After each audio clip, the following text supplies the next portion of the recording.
Old heads only. Once again, episode 3. We are in the building. What up, Dale? What's going on? Want y'all introduce yourself to the people?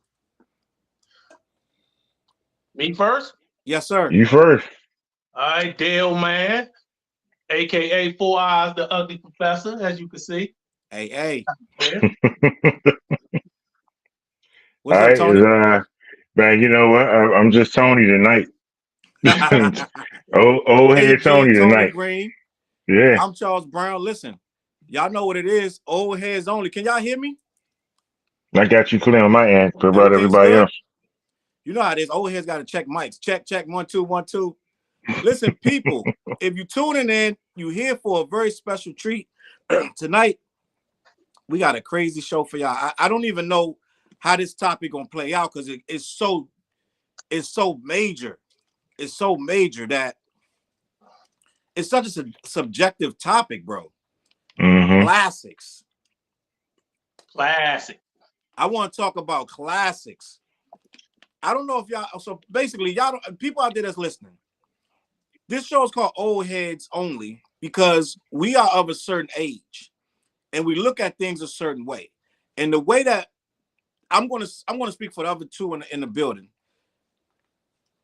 Tony Green and Dale over there, and I'm Charles Brown, by the way. But I want to speak for everybody to say, to a degree, we have a certain kind of ear, and we're gonna say stuff is classic based on our ear, and I'm gonna be upfront with that. Mm-hmm. In the comments last week, somebody wrote, "These dudes are definitely East Coast." Did you happen to see that comment, Dale? I saw that comment. Somebody said we are East Coast. He probably thinks he's from New York or you know what I'm saying, or New Jersey in that area. Yeah. Probably. I don't know what he meant by that, but we are East Coast. But we do our best to not be biased. We listen to a lot of West Coast. Now, with that being said, West Coast, South, for overseas. We listen to everything. We listen to everything. Yeah. With that being said, tonight's show, we got 3 angles we're going to cover. One of the angles is, let me get the comments up here. One of the angles is, what is a classic? What is a rap classic? We can be here for eons just trying to break that down, but we're going to do our best.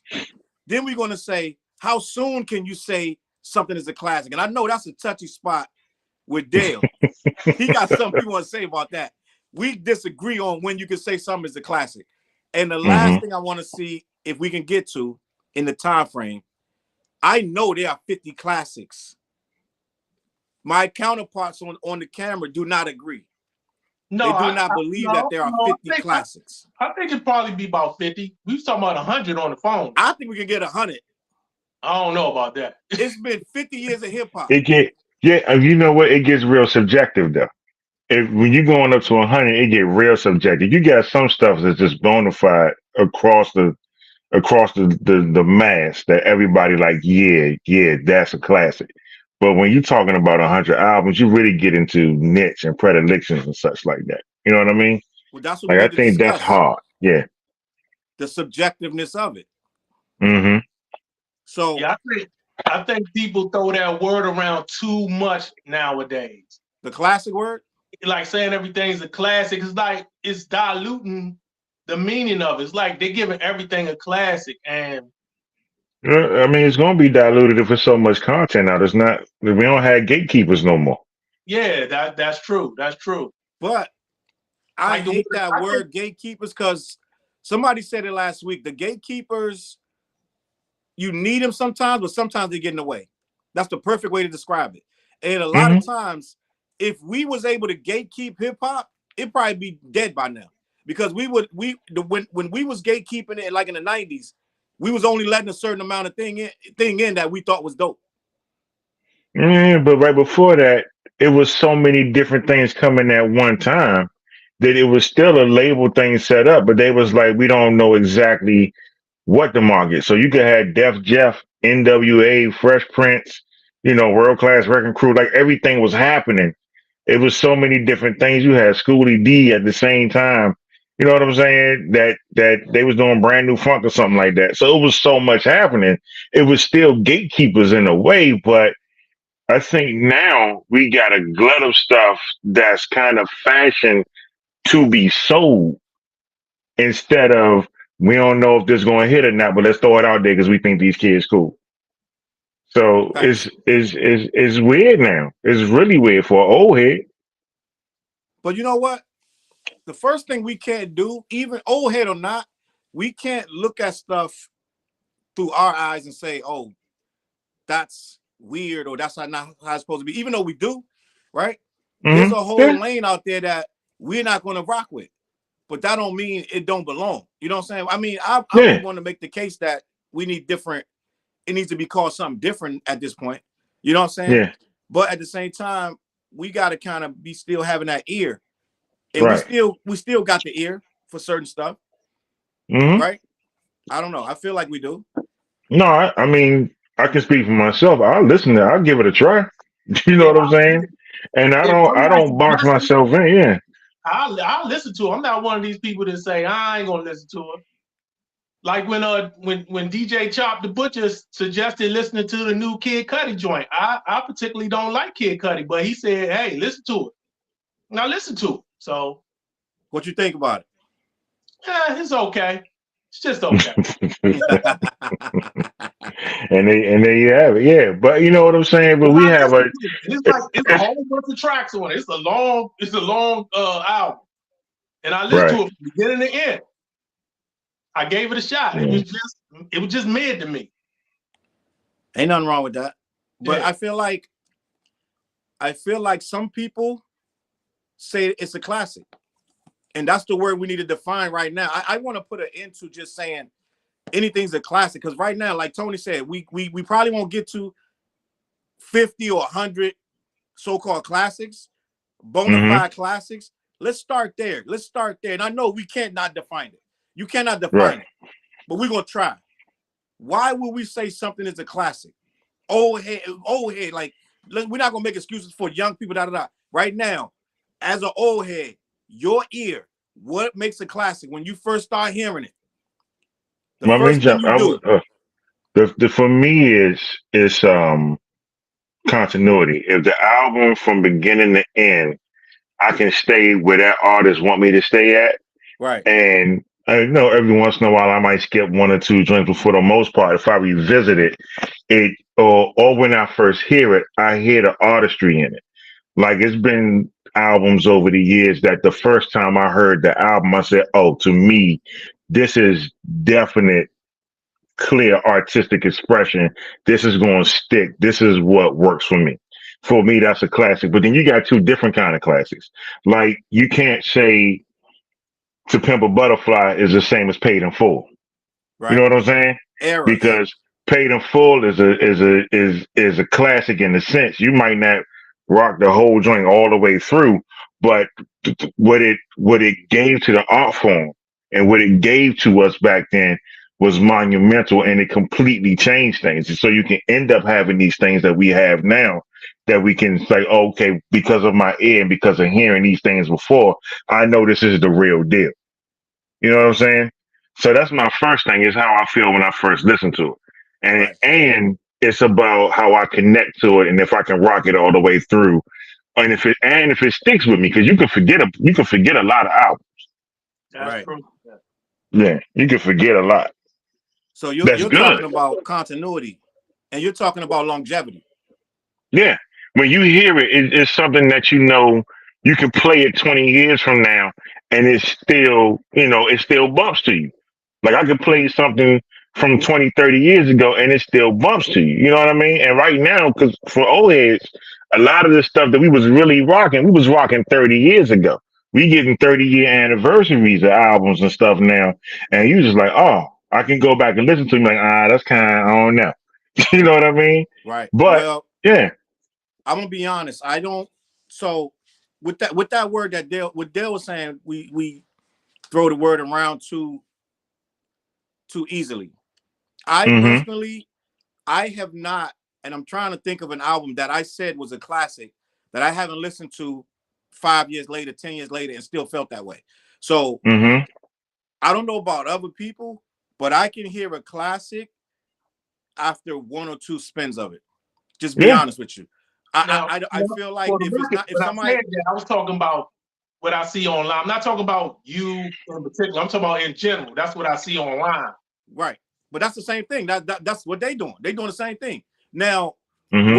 what we some of them are fans, so they just like, oh, it's a classic. Oh, it's Drake, it's a classic. So they do throw the word around classic too much. I don't do that. I know they'll say like, Mm-hmm. yo, y'all throw that word around a lot real quickly, but I feel like when I do say it's a classic, I feel like most people are going to agree with that. You know what I'm saying? But right Yeah. now, it's so many voices. It's so subjective that people ain't even taking time no more to put no thought. You're right, there. They throw that word. If Yeah. they like the album, it's a classic. I've heard Yeah. people But do yeah. one spin of an album that just came out at midnight. By 12:30, they called it a classic. You know what I'm saying? And That happened to me once. The only time that I ever felt like I heard something that I listened to at midnight when it dropped and when it was over, I was like, "Oh, this is a classic." Was "To Pimp a Butterfly."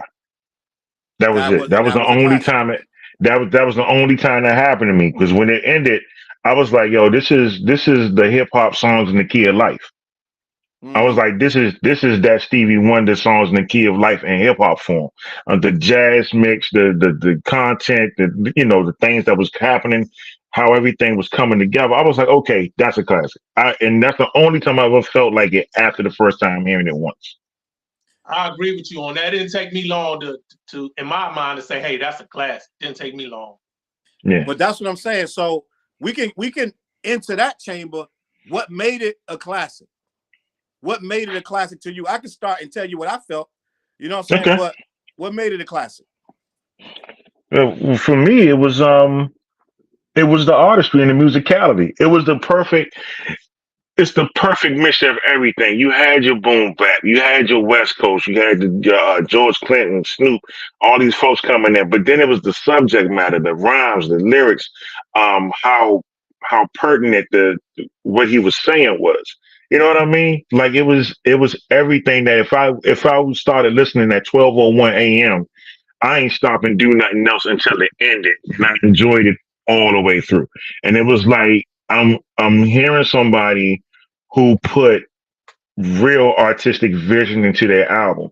And when I say that I immediately felt like it was songs in the key of life, you like if you listen to songs in the key of life, that's Stevie Wonder, and I think he was like in his 30s or younger than that. You know what I mean? And he put this album together that encompassed everything and was so relatable and was so, and that's exactly how I felt about this album. It was how that artistry hit me. And the thing is that a lot of artists don't go that deep No, into working with musical chemistry to put out something that kind of pushes forward what hip hop can be. You know what I'm you're right. saying? Like, and when you hear it, when you a true head and you listen to music, period, Right. especially listen to hip hop from African Bambaataa and Treacherous 3 all the way up to now, and you gonna recognize what you're hearing, And I you don't think you know? can be. I don't think you can recognize a classic if you don't listen to other forms of music. Exactly. I Yeah. don't think you If can you understand if you just listen to hip hop, rap all day, all night, all that, and you don't listen to other forms of music outside of that. You don't put on some Sade sometimes. You don't put on right. some Evelyn Champagne King. You don't put on some freaking like Whitney Houston. You don't put Hmm. on some Dinah Ross. You don't put on some Stephanie Mills. You know what I'm saying? It's so much that goes on that outside of that. You don't put on some freaking what's the dude that does the thing where he put the tube in his mouth, like just Prince, Right. and Some what's the Roger guy with the tube in his Troutman, mouth? some Ling Ling, some classical. Like, but it's everything. And you know what I'm Yeah, you saying? got And to you be heard both you open to the heard the music, artistry there. Yeah. and that's that word artistry. I feel like when we say, let's say a Kendrick, or we say, for me, a classic would be Blueprint, the first Blueprint, or Hmm. 36 Yeah, I agree Chambers, with right? that. And Hmm. we're gonna get into some classics as to why they classics, yada yada. Hmm. We're gonna name some classics. We're gonna try to name 50 classics before this is over. Hmm. We're gonna do a comment check too. I see everybody in the comments. We're gonna do a comment check in a minute. But you hit it on the head when you said the subject matter. And I think it's even deeper with subject matter. I think because people can have subject matter, but it can be limited. Like I feel like a Drake album has limited subject matter, or like to a degree, a Redman album to a degree. Subject matter gonna be kind of limited. Even though the rhymes gonna be dope, mind blowing, some of that subject matter gonna be kind of limited. Right. But when I started, I was thinking when I put my finger on it with this Kendrick and when we say something like this Killer Mike, I listened to that today.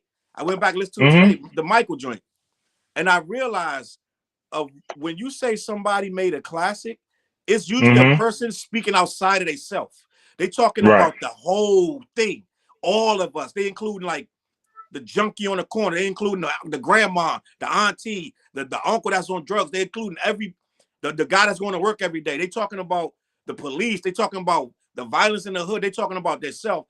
They making it. They speak it. You can relate to it. And early Kanye was doing that.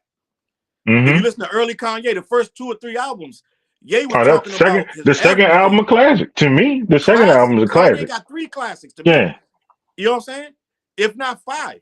But that's why I say we can get to 50 easy. But I'm saying he got 3. Hey, I respect that opinion. It is, but I know for me, Bonafide, the second one, the late registration is to this day. You know what I mean? Yeah. So I would agree with those things. And I don't think we get the second one without the first one. But what I'm saying is, I feel like somebody like Kendrick and Ye, when they're speaking about the experience of just the world and being black and just being young and just being like your life on the line, like just everything that's going on, that makes it a classic. You can't have a classic if your world is teeny and small and it's just about the smallest things going on. You're not gonna make a classic. Nas, guess what Nas was doing? Describing the damn beer bottle on the, you know what I'm saying? Like Nas was describing everything. He could describe the room, make a beautiful song just about one room. You know what I'm saying? So that's what with the classic, when you say subject matter, it's somebody that's descriptive and they making a bigger, like even with Chronic. If you listen to Chronic with all them different artists on there, they was coming from every angle. It's definitely a product of its time, and it's definitely something that it shifted the landscape, but at the same time, it gave you like this visual, like it was a whole different world to go into with the Chronic. You know what I mean? Right. Like, you know, Dre really, 3 albums, 2.5 really, but the stuff that he did, especially the Chronic, it was so game changing and so illuminating. You know what I mean? The production was even illuminating. The sonics was different. Think about what he was talking about. He was talking about the riots. He was talking about police brutality. A lot of people they don't understand that album, not just no gangster rap album. The Chronic was a revolutionary album. They was talking about riding for Rodney King and everything else that was going on. They was saying police brutality. If you listen to it, they was talking about dudes getting locked up, going to jail for the smallest offense, getting 3 strikes. They was talking about a lot of real stuff. Yeah. So you cannot make a classic if your stuff ain't real. You just can't.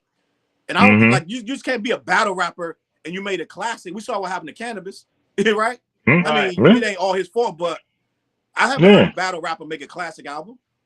He tried. I don't know. He tried to talk about other stuff outside of battle rap on that first album. It just didn't work. It didn't work because they pushed him in too many weird directions, and they was trying to reach too many people that didn't have no business. They was trying to reach. It just Wyclef wasn't right. They was trying to sell a dude. You know what I mean? Yeah. They were trying to sell him. So I think and I think it's a big difference. Yeah. I think a classic consists of beats, right? The beats got to be there. I used to hate to admit that. Like I hate. Listen, I have a pet peeve, and it's gonna just stick with me because I hate a motherfucker. I hate when somebody like, oh, I ain't really like the beats, or like, oh, that joint fire because the beats. I'm like, nah, don't. Is it fire or it's not? Like, don't say it's just fire because the beats. Right. It gotta be a perfect song. Mediocre. Like we got to say Steezo was hot. I'm gonna right because the beats. That Steezo's a classic. Steezo. You know what? We need to know. And I agree with you, but we can't say it's a classic. I don't think it's a classic. We say it's a classic and almost tongue in cheek. Let's be honest. Right. But the point is that that's what I was saying about the difference between like Steezo is nostalgia. It's from a particular time that Them beats was rocking. The rhymes Them wasn't beats all was hard. in depth, but you was like, yo, this joint rock. And you know what I'm saying? So that's a Listen, nostalgic type thing. these are to us, Tony, Right. classic. We saying Now, his name in 2024. You know what I'm rest in saying? He peace. might be Rest in going by his peace. government name. Yeah, you know what I'm saying? He ain't even like we still saying his name in 2024 because Right. that To that us, one it's a joint. classic. But we Yeah. couldn't carry that into no hip hop. We couldn't go in no hip Nah. hop We can't conversation with some debate cats that we nobody. don't Yeah. know and be like, Yeah. yeah, Steezo at 25. No, we can't do that. Right. It's a tongue-in-cheek Mm-hmm. classic. But Right. we don't like, you have a tough time saying beating us is classic, I mean, Yeah. personally. right? Yeah, you're Personally, right. all three of us gonna Personally, say but beating you're us right. classic. But Right. you can't fight nobody for that. Nah, it ain't debatable. You got to feel how you feel. You know what I mean? You got Like to one feel of how their you feel. albums would be Some things you got to talk about. Say again. I said one of their albums would be a personal classic to me. Right. Yeah. Man, but that's what it is. So you got like a duality kind of because you got stuff that you can personally attach to as really being classic and nostalgic in a sense, but then you got something that's a perfect storm of artistry, hip hop, beats, rhymes, everything that is like, okay, I'm gonna debate you on why this is a classic. You know what I'm saying? Like some stuff you can keep to like, Kwame's first joint. You know what I mean? Like Yeah. for me, the rhythm and all those joints to me personally, Kwame's joint is a classic. But Now, I what can ain't we I ain't quantify as a world arguing over classic and a nobody. personal classic? How can we Um, quantify the difference? Why? How can you quantify the difference? I think for me it's more so if I have the ammunition to debate it being bigger than just something personal for me. Right. Like for Diggable Planets, for instance, I debate with that shit all That's a day. classic. To me, that's a classic album. Nobody touching his production to this day. The whole mood of the album, the way the album flow, the sonics of it, it was, in a sense, production wise, on the level of what Dre did on the West Coast with Chronic. Now, Well, most people ain't the first Diggable Planets or the second one? the first one, the reaching joint. Yeah, I would say the first one. I love them both. And I'm sad that we only got two. But when listening to that first joint now, it's indicative of the artistry and the It's well put storytelling. together. Matter of fact, the joint that the joint that he does is a poem that's talking about abortion and Abortion. Yeah. We talking, right. And you can take that song right now and play it right now and it means and it would something. still have the same resonance, if not more. You know what I Whatever you mean? decide, make that move Make with that move with pride. pride. You know what I'm saying? Like, and to this day, I will recite those words, and that stuff is in my psyche. But when you really listen to what they did with the musicality of it, the rhymes, the whole mood, the whole flow, it's never been recaptured and ever. it make you So feel didn't you away. say you like the second one better than the first one? Huh? Didn't you say you like the second Diggable Planets I better did. than the first one? I did. I still do. That I can, second and one I is can see, yo. That second one yeah, I is love that well second put joint. together, bro. But that's Yeah, not I debate. love They it. both classics. Yeah, All right, I while that love the debate second going, one. I'm gonna give you Yeah, the second one. Go ahead, Tony. right. But I picked the first. I love them both. You know what I'm saying? Like I think dude was one of the best hip hop producers that ever came through, and I think it was too short lived. I think that what he was able to do, especially when you're listening to jazz and figure out how he taking these little different bits and pieces and putting it together, it's incredible. I think the second joint is a lot more boom bap and focused on like straight up hip hop, but there was a definitive jazz mood that Yeah. was so indicative to the whole hip hop and jazz um, connection or interspersion at that time that first one just catch and it's pure artistry to me. But And that's you know but you what see else how too? I'm debating it though right now. Like I ain't debating the beating us, even though I love that shit. But I'm debating the Diggable Yeah. Planets, and to me that's the difference between it. You know what I mean? You know what else too, Tony? Though age. Yeah. At that age, you felt something. Because I remember hearing Diggable. I remember hearing Aquemini. I remember Mm-hmm. hearing what's the joint before Aquemini? AT Alien? ATLians. Yeah, I ATLians, yeah. remember a lot of time listen to that stuff alone. And that stuff put Mm-hmm. me in all kind of moods. And if it ain't touching you like that, bro, you're not, it's probably not a classic. If that's Right. not making your mood shift Soul food. Goody and Mob making soul you food feel do a that. way, it probably is not a Yeah. classic, bro. And Yeah. classic gotta have hit your heart a certain kind of way. Mm-hmm. It can't just be, oh, the beats is hot, da da da. I'm not giving you classic because you got some hot beats. We've seen some albums with the beats was hot. I'm sure if we sat down long enough, we could figure out 10 albums that got the hottest beats and the MC ain't do nothing on it. And I'm gonna go first. I'm gonna say D Nice. And D Nice is nice. D Nice has some hot joints. Okay, that was Steezo album. D Nice and Steezo. D And Nice you know has some what? hot ass beats. And D Nice and Steezo got Give a me one lot of song play. off that first D Nice joint. And don't say my name They is call me D Nice. Or the other joint. Or the other joint about the cops.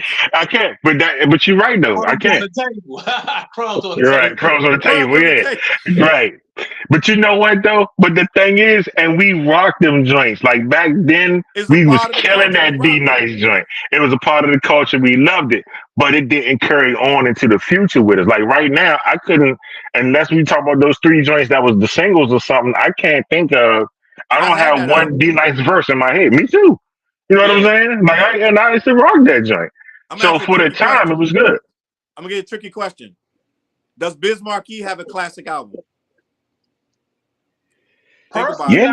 Personally, not to me. Not personally. The closest thing he got for the lexicon. Not personally for me, I wouldn't debate an album, but for the lexicon of hip hop, yeah. But if someone for hip hop as a whole, you have to put that in there. For the hip hop as a whole, yeah. Like if someone was to say his first album was a classic with the Vapors and all that going off, his album first album going off, I would have to say I wouldn't debate that. I wouldn't debate that. It wouldn't be one for me. I wouldn't debate it. And Lord knows the joint with Spring Again. I used to listen to that joint all the time. Yeah. With Just a Friend, Spring Again, and all. I just listen to it all the time. It wasn't my favorite. I remember the little cassette. You know what I'm saying? Like I used to listen to that joint all the time. But right now, do I put it like this? When I started doing my vinyl collection again, the only thing I would buy is the stuff that will be my classics. You know what I'm saying? Like I just ain't just buy anything. I'm like, yo, I need to go find this or I need to go get that. Like those are the things that had to come back with me. And then some of that shit I revisited and I was like, nah, that ain't hitting like it used to. You know what I mean? Yeah. So yeah, it happens. We're going to do a comment check. We're going to do a real quick comment check. Real quick. Hold on, fellas. Let me just make sure I'm in this joint. That we talked about on the first episode. I didn't even realize I had a vinyl for this. Yo, so the said, of course you got that. Of course you got that joint, man. How could you not have it? It's another Steady B. Oh, Steady B. Yeah. Steady B joint. Let me check the comments real quick. So Flair said a classic is a body of art that defines. Hold on, I'm saying it wrong. I'm bugging out. Hold on. I can't. I need glasses. That's why I wanted to use my ever. He said a classic is a body of art that defines a time or an era. And then he wrote, "What about art that are called classics?" And Kashante Chi said, "Am I the only one who doesn't consider Kendrick hip hop?" Yeah, you're the only one. Yeah. I'm sorry. You're the only one. I think a classic transcends eras. Yeah, classic transcends eras. It's supposed to. And Victor said NWA was talking facts on their album. And he said Tupac was spitting poetry. And he said the beats and the concepts need to connect. The Rail said, how does Biz Markie not have a classic album? And he said ODB first album is not a classic either. You know what though, Darrell? Darrell don't I like went back and listened to that ODB album. Hipper to the hopper. Come on, man. That album is fire. Fire. Listen, bro. That joint got so many joints that I thought was on other albums. That joint got about 10 Wu-Tang official classic joints just on ODB. That shit. And also the production. That album sticks with me to this day. That album bang to this day. I still laugh at that part when he talking about his teacher doing some freaky shit. Mm-hmm. You know what I'm talking about? Yeah. You know what? The interesting thing is, I think that ODB's album was the most RZA we ever got, production wise. I don't know. I want you to think about the bass, the way the bass rumbled through that joint, the beat chopping, like the piano loops and stuff like that. Think about Brooklyn Zoo, that bum bum, that's that kind of stuttering joint. Like I think RZA was in his straight Wu-Tang He bag on was. that He joint. was. I He think he was in his was. straight Wu. Now with Ray joint, he was kind of, he was coming out the pocket and doing some different stuff. But I Yeah. think the most Wu sound was that joint to me. I But that's feel not a like classic if conversation. I want to discuss this thing about. Well, I want to get more deep into what makes a classic, but I think we talked about that. I want to discuss how fast can you say something is a classic. Hey, it depends Me? on your ear. As soon as Listen, you hear it. listen. I haven't hit you. I haven't hit you. People, I'm gonna tell you when I got the most flack I've ever got online. When I said 444 was a classic, within that first 2 or 3 days it came out. Mm-hmm. And dudes jumped on my ass, dudes that I respect, dudes that's my age. They was like, why are you gonna say it's a classic? You ain't even heard it yet. Like you barely heard it. How's it a classic? What's so classic about it? Da, da, da. A lot of dudes went at me. Mm. A lot of people don't like that album, Joe. But like you know different podcasts I listen to, they don't fuck with that joint like that. I disagree. Listen, I was online reading everybody's input about that album. That album was split, right? But two things I can tell you about that album. One thing is everybody listened to it. Liked it or not, everybody had an opinion, right? That's moving the needle, just that alone. Because there's mad stuff come out that half people don't even care about. So if you can still move the needle like that, you still got something going on. And for two, there was a lot. Listen, that album was doing big numbers, which means a lot of people kept going back to listen to it, right? And a lot of the stuff that he was saying started becoming part of the lexicon of the conversation, right? Don't ever be Eric Benet. Eric Benet he was trending #1. He became infamous for what not to do when you get a bad chick, because he messed up with Halle Berry. A lot of stuff he said, all that stuff he said about Beyonce, that album was major. And a lot of people was rocking with a lot of that music. Subject matter. And personally to me it's not a classic, but I don't dislike it. And I feel like 444 suffers from the time it came out, because a lot of people have heard a lot of stuff at this point, and it's hard to impress people now, right? Right. It's hard to me. People are so jaded now.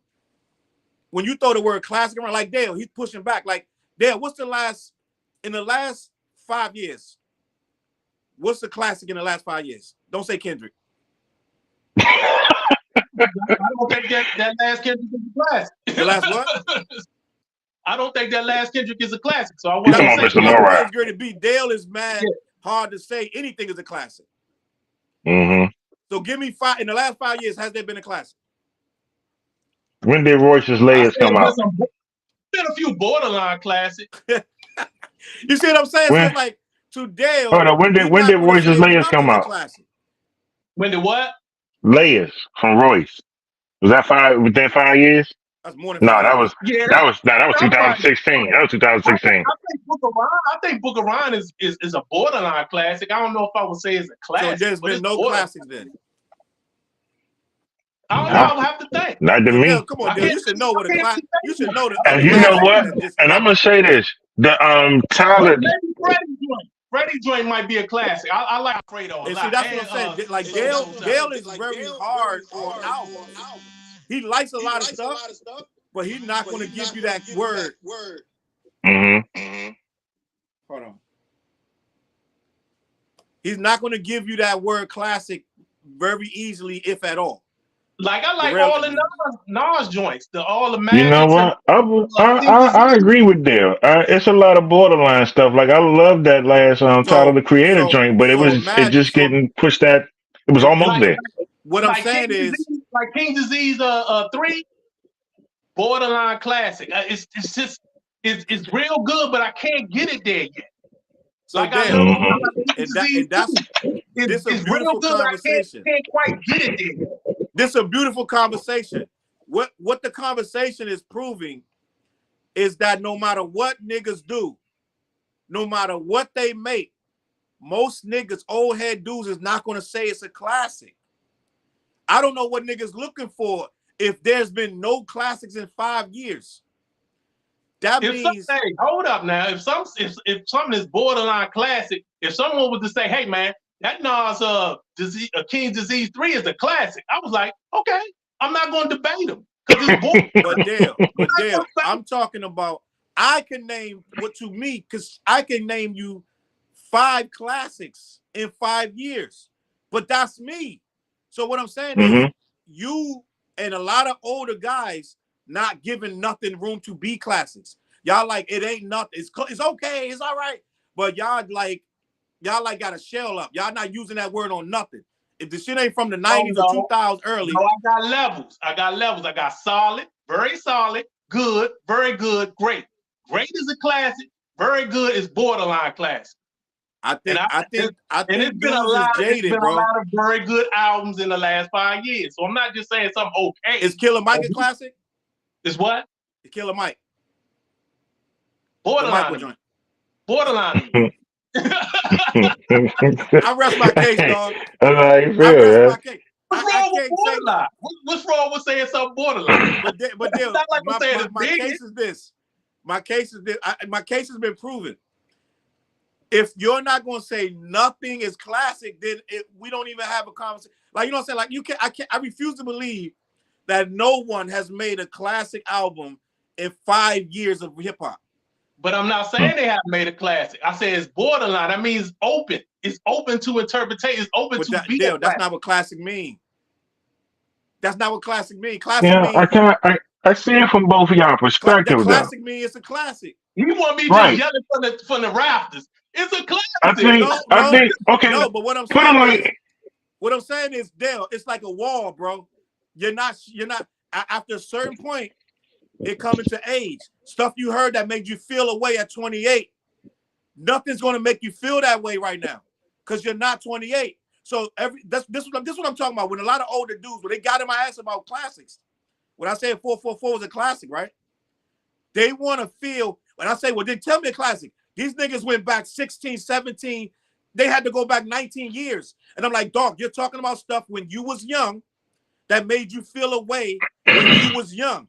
And now you're not going to let nothing let you feel that way because you're jaded and you cannot hear it the same way. So nothing's going to make you're a grown man now. So the little amazing stuff that used to be amazing is just, well, that's dope. That's okay. Because it's not hitting you because you heard so much and you've seen so much in real life that the stuff that used to, the hieroglyphics and all that stuff, is not hitting you like when that can go the other way though. You can hear something back in the day and then not really connect with it, and then hear it later and then resonate with it more and be like, "Yo, that is classic." You're not gonna call nothing a classic that you didn't like back in the day. Oh no, I mean, I'm not gonna at first when I first heard Wu-Tang, I ain't understand it. When I first heard 36 Chambers, I was like, "What's this shit?" You know what I'm saying? And then after a while, listening to it a little bit more, opening up, listening to it, and it's the same thing that can happen for Tyler Creator. Like at first, I wasn't really digging them like that, but now it's to a point where me enjoying the artist, and I hear the artist's potential, and I hear what they're capable of doing, and I'm following them, and I'm supporting them, and I'm buying them, but I know it can get there, or it might be there one day, but it just didn't hit that same feeling that I had when I heard To Pimp a Butterfly. You see what I'm saying? Like, I'm open to these artists now. Like, I love J. Cole. Whenever J. Cole get on somebody versus and spit, and it's like him and Kenny, they like indica and sativa. One give me amp, one chill me out. You know what I'm saying? Well, and J. Cole don't have no classic albums. Not to me. Which to me is sad, because I think Born Sinner was the most accessible, but since then he has gotten incredibly better verbally. Logic is a great lyricist. You got dudes that they have certain songs that just kill it. I think maybe they got too many tracks on it. I don't know what it is. But we do end up with a lot of borderline stuff. The reason why I brought up Royce, because personally for me, Lance is a classic. It resonated with me so much and See, made me such a big fan of Royce. It's borderline. Right. But I see it as a classic because it resonated with me so much that it made me make sure I listen to everything he did. You know what I'm saying? And to me, are people really dropping albums now that's so good when you hear it that you want to go back through their whole catalog to see what you missed? And is it really on us, or is it the fact that the artists don't have that kind of je ne sais quoi right now? They don't have that kind of they're not hitting us like that. Because, like you said, Charles, we heard a lot of music. It's like movies. Right. I think you know what I'm saying? Too jaded. I think Allegory is a classic. Royce Allegory is a classic.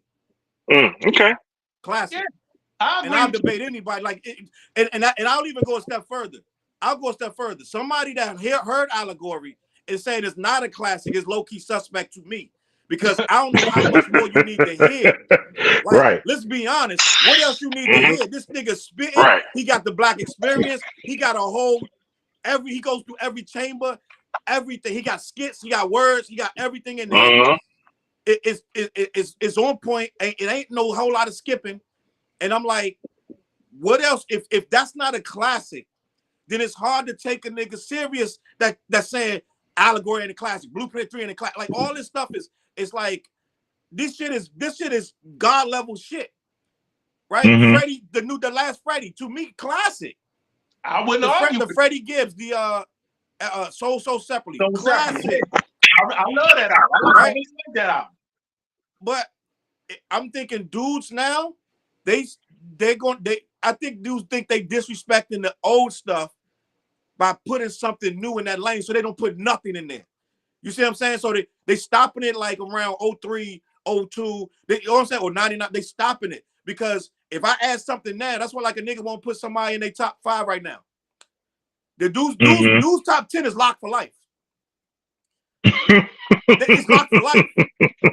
And I'm like, how can you be locked for life, bro? I'm gonna do my own top 10 and I'm gonna show you why it's whack that my shit is locked. KRS-One is at the top of my top 10, and KRS is not nowhere near as good as KRS was 20 years ago. I'm gonna be honest with you. His beats are trash. The beats he's using is garbage. His albums are mediocre as hell. Right? Dudes are like, you're talking. Dudes are arguing me down in the comments about his album, this and that. I'm like, dog, it's not that. It's nothing new about this. There's nothing great about this. But you asked me my top 10. Guess what I'm gonna say? The first dude, KRS, Rakim, Big Daddy Kane. You know what I'm saying? Dudes is Tupac, Biggie. Dudes that's either dead or damn near 65 years old. Why is that though? So why won't you change that? Well, I'm locked in, but at the same time, I added Kendrick and Cole.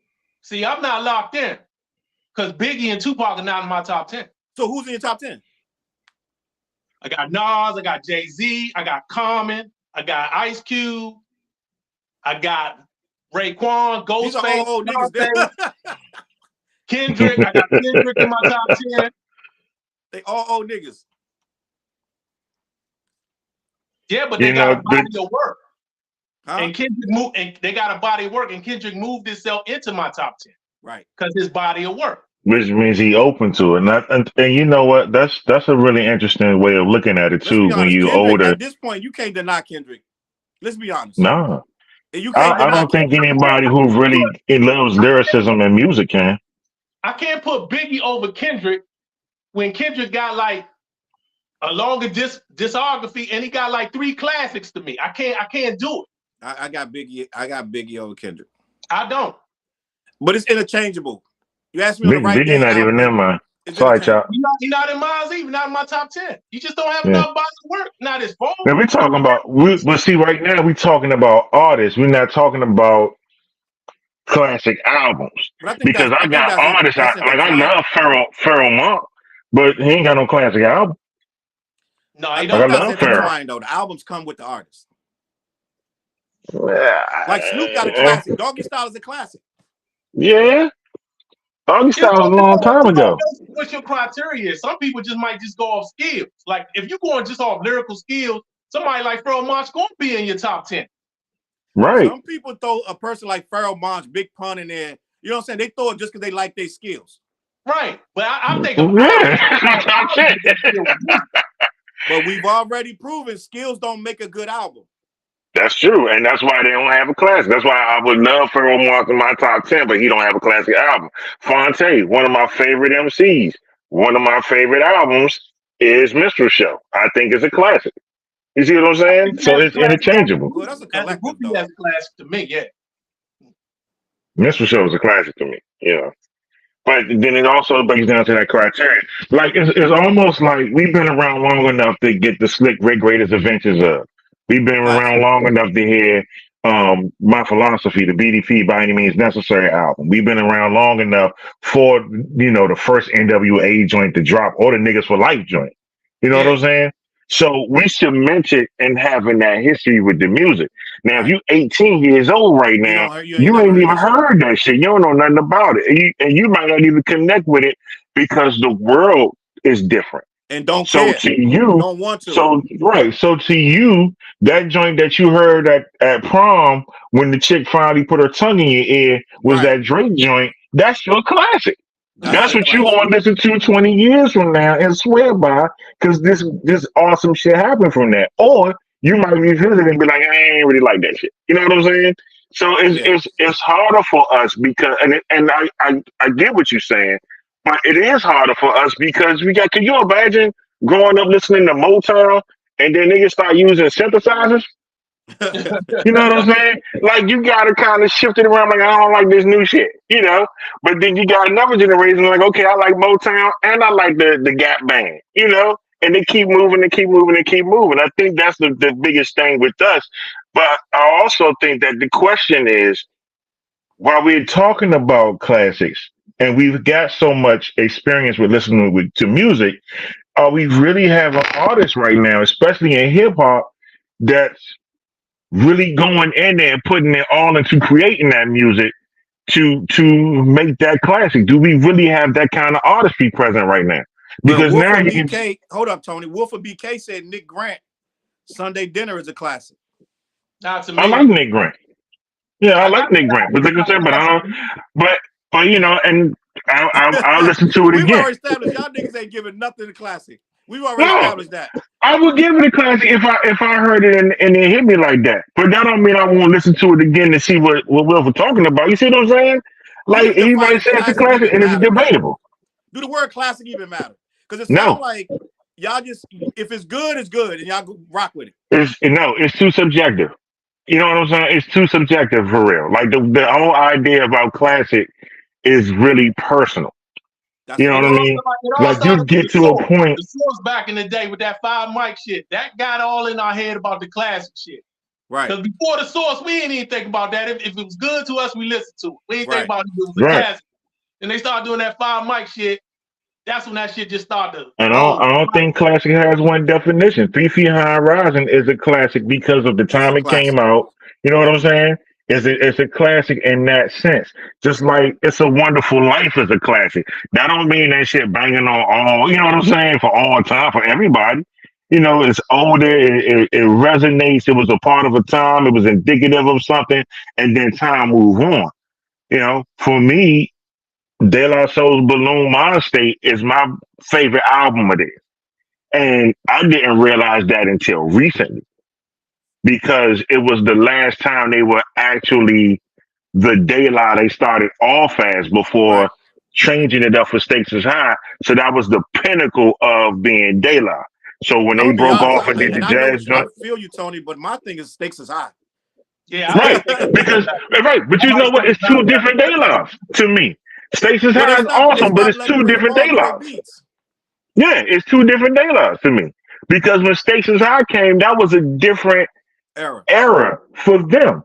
So if I'm like, yo, Balloon Mind State was when they first came out off the Daisy age, they killed the Daisy, they came into this thing, and you got Ego Tripping and It's So Easy and the joint with Common. There's so many. Not the joint with Common, but it's so many joints on the joint with Guru. My bad, the Patty Do joint and the one with Dreads.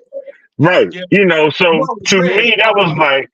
Right, to me that's like, yo, that's what De La was. How you tell a young nigga, hey, Ice Cube was all them family movies, missing the Death Certificate, and they have no idea Death Certificate existed. Right. You know what I'm saying? They just know, are we there yet? Because their mom took them to go see it.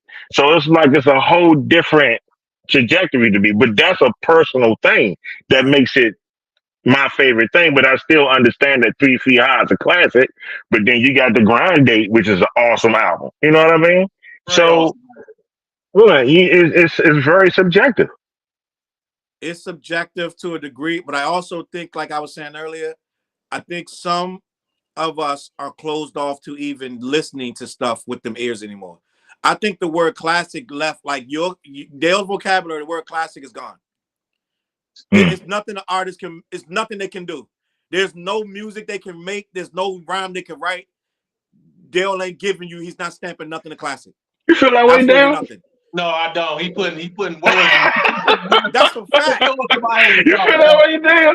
Because I'm very close to saying, I'm real close to saying that Nas King Disease 3 is a classic. Because the more I listen to it, I'm like, yo, that shit is like real. Sometimes it takes time to grow. It takes time to grow on you. Nigga, that's doing a year old. What you talking about? It takes time to grow. Sometimes it take that long. Sometimes it take that long. It takes time to grow. Hey, just like movies, some movies don't hit when they first in the movie theater. They gotta be out for another generation before they become a classic. I have more appreciation now for that Goody Mob Soul Food than I did when it first came out. I liked it. I really liked it when it first came out. But as the years went on, and the more and more I kept listening to it, I was like, oh man, this shit is groundbreaking. It might be better than the Criminal. I don't feel like if it's really a classic, you need to wait 2 and 3 years to feel that, because you know what's happening? You're changing over those years. You're growing into something else, and that's becoming more acceptable as the person you are at that time. Like if somebody making a joint about working in the office and being late to work and da-da-da, when you out in the streets hustling, that you ain't gonna resonate with that. Right? Mm-hmm. As you become a grown man, you go to college, you graduate, you become the manager of the office. You start having all these issues of the office. Now you working overtime and da-da-da. You go back and listen to that album, you be like, yo, this joint, he was saying, he's spitting, da-da-da. The album didn't grow, you grew. You see what I'm saying? So it feel like as you adjusted into something else and became something else, then you heard it with different ears. Okay. I'm talking about for the time it's released, that album should resonate if it's going to be a classic. Like, I shouldn't have to listen to that 50 times over the 5 years and be like, you know what, one cold December day, be like, you know what, this shit low-key a classic. Like, the fuck? Like, that shit, like, I think when I rip that shit out the plastic, that shit supposed to be a classic, bro. It can't be a classic if I got to wait 5 years for the shit to get good to me. I totally disagree. Because you can make a mistake like that. You can make a mistake like that. Like some things you can think of, and things can be a classic at that time. There are things that I listened to at that time. Give me an example, Tony, of a time you picked something that'd be a classic and it wasn't. Brand New Heavies and Hip Hop Vinyl Experience. Love Brand New Heavies, Tony. I'm talking about the rap album they did. The one with the main source was on the first track with them. Brand New Heavies, the main source. Far Side. No, man, I used to love that Brand New Heavies, the main source joint. And then the joint with Grand Puba, like back in that time, main source, Grand Puba, Far Side. Then they have a joint with Cool G Rap. You know what I'm saying? At that time, at that time, that album was awesome to me. Make sure y'all check the comments. Are y'all looking at the comments down the bottom of the screen? Am I getting them? I didn't know I had them. I'm showing them in the thing. I don't know. You might can't see them. Yeah, just Wolford BK said the source didn't give the Chronic mics, 5 mics. They probably did. Joe was probably too West Coast for them. You know what I'm saying? But my thing is that sometimes I might hear something when it first come out and I think it's like the end all, and then sometime later it'd be like, nah, what? I mean, that can happen too. That's a thing that can happen. You know what I feel like? If I feel like in that moment in time, it's a classic, then it's a classic. I feel like, how much stuff do you really, let's be honest, and I need you to really be honest. How much shit, with all the new music coming out, How many times you go back and listen to an old album from beginning to end? I can't. I do. I can't. Like, I'm talking about old. I got so much going on. There's no way I'm gonna sit and listen to the whole Aquemini, the whole ATL, like very seldomly, bro. Well, see, I'm listening to vinyl, so I'm able to do it because I'm sitting in front of a computer. Well, yeah, so I'm listening to music and podcasts all day. Yeah, and I'm revisiting a lot of stuff on vinyl. I revisited a lot of stuff on vinyl. So, do you listen to the whole thing, or do you get the joints? You listen to the joint. Like when I went back, listen to Nice and Smooth, I listened to the joints I wanted to hear, and I got off of it.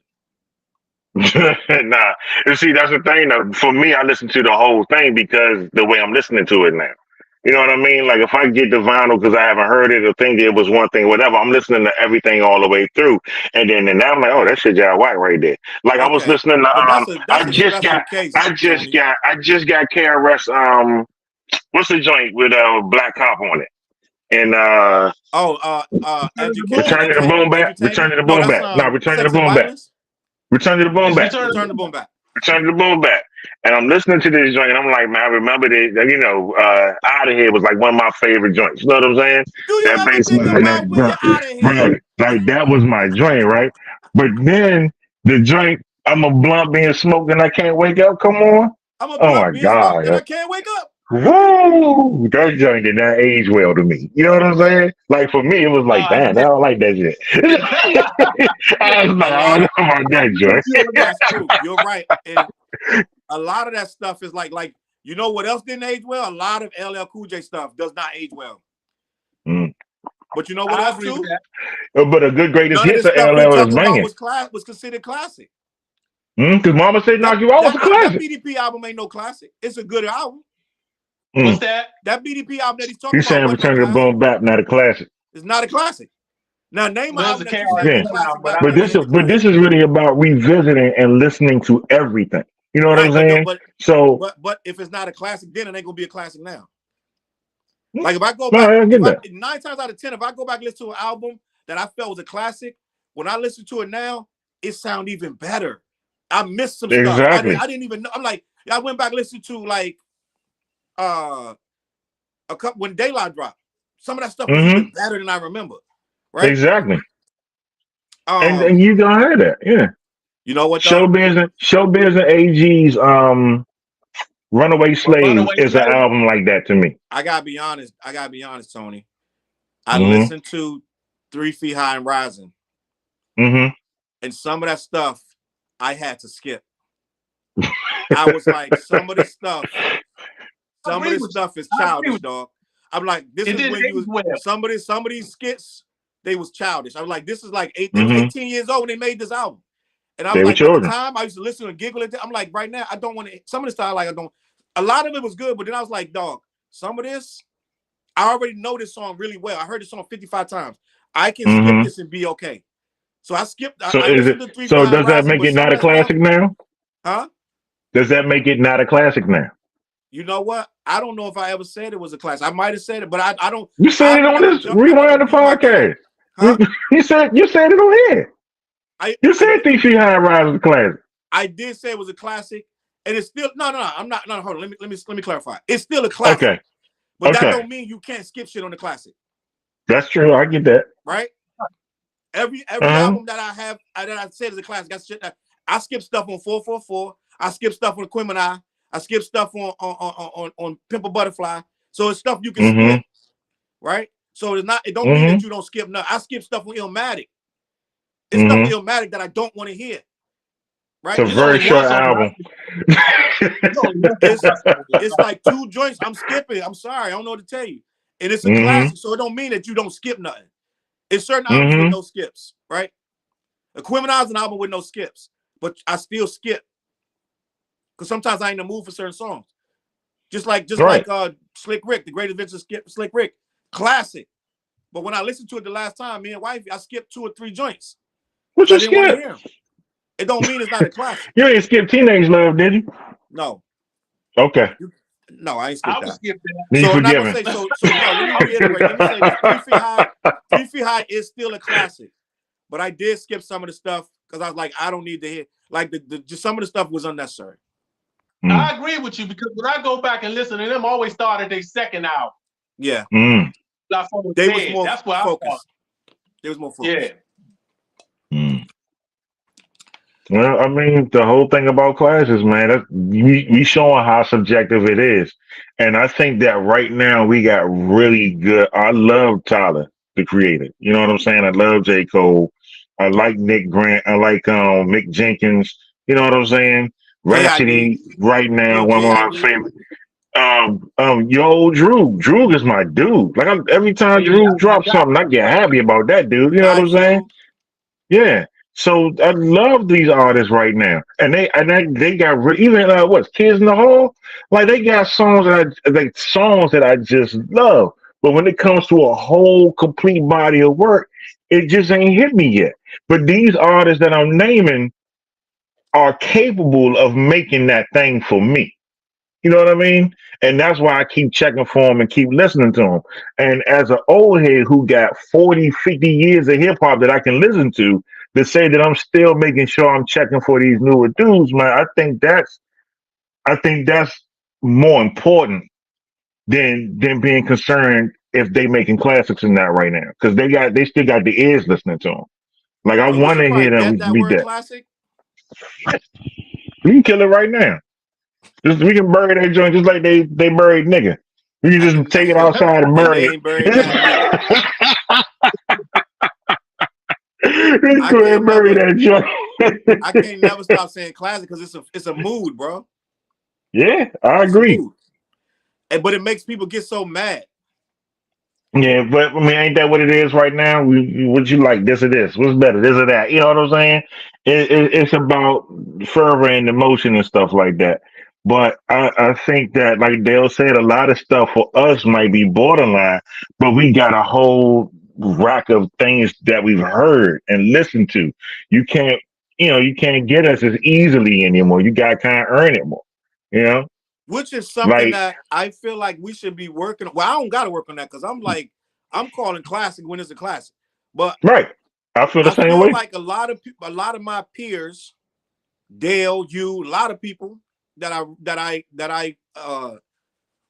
feel that I respect their opinion, Hmm. they will stop short for they will stop short from saying something's a classic. The word they just can't do it. They can't do it for no reason. It don't matter what it sounds like. And I think that we are like in a lane now where we can't even open our ears up to saying something is beautiful. No, like we just as good, but we're gonna stop short. Like we ain't giving you that. We're not stamping you with that. And Hmm. I think I feel we're like like Mr. low key afraid. Morale A was lot a of people classic. listen. I know people still listen to all old school shit. I know a Mm-hmm. lot Yeah, of but people. that happens. Yeah. They're not even listening to nothing new. Nothing. They putting on the old Big Daddy Kane shit, like all that old shit. Mm-hmm. No, I And No, don't blame him. I'm always in the new stuff. I'm always listening. yeah. But you, it's not everybody not like you. A lot of people not in their 50s still trying to hear the newest artists. Like Mm-hmm. me, I'm trying to hear the newest artists to an extent because we still making our own music and we listen to our own stuff too. We making us stuff for Mm-hmm. a reason. You know what I'm saying? Like we making our stuff for a reason because we making what we want to hear. A lot of times we're not getting what we want to hear, so we making it ourselves. And when we do Mm-hmm. get what we want to hear, it's so oversaturated. I find a good artist and lose them tomorrow because it's so much. Yeah. I found 15 good ass artists last year. Mm-hmm. Underground, people didn't know who they were. I barely knew who they were. I found them and then lost them in 2 days because there's so much shit coming out. It's hard to find them again. And it's hard to go back to them. I can go through, like maybe go through my likes of my, you know what I'm Mm-hmm. saying, maybe try to find them, but it's so oversaturated. I can't even name these guys no more. And I found quite a few good joints. I found some joints called the Last Giants. Yeah, I This remember this you dope. told us about that. Yeah. This dope. If you in the underground hip hop, go find the Last Giants. And you can't find nothing about them. Like you can find that CD and that's it. It's two random MCs. I think they out of maybe Cali or something. Mm-hmm. And they don't give you no information. There's nothing. There's no social media. There's nothing. It's just two random MCs. And dope ass album. Can't find it. It's because it's so much stuff just pushing it back. And so that's where we at. So it's like we can't even give the word out no more. Like out of these I last wouldn't 6 think joints, so. we can't give Nas one of them joints a straight classic. You can't shake Nas' Give it hand. to Look, him. you made it classic. I ain't gonna debate.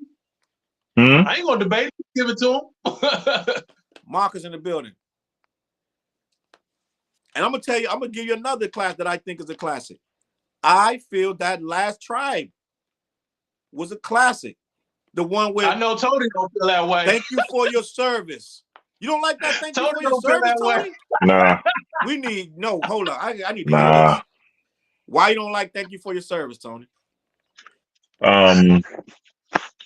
It's too much of Tip's ego. It's not Tribe. You're bugging. Mm-mm. It's too much. It's too much Tip. It's not Tribe anymore. That's how you heard it? Yeah, How can and you I do tried. Tribe when I fought hard to sift through it. Now let me Fife is say, dead and Muhammad not there? yeah. How much can it be Tribe? Then why is it called Tribe?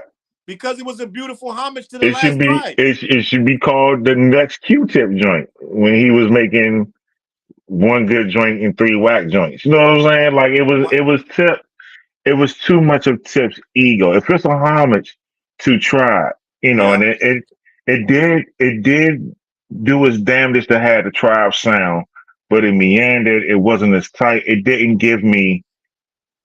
It just wasn't there. It wasn't there completely. Like if I took my nostalgia out of it, my deep, profound love for Tribe Called Quest, Yeah. if I took it out of it and just listened to it as it was, it it didn't push their envelope further.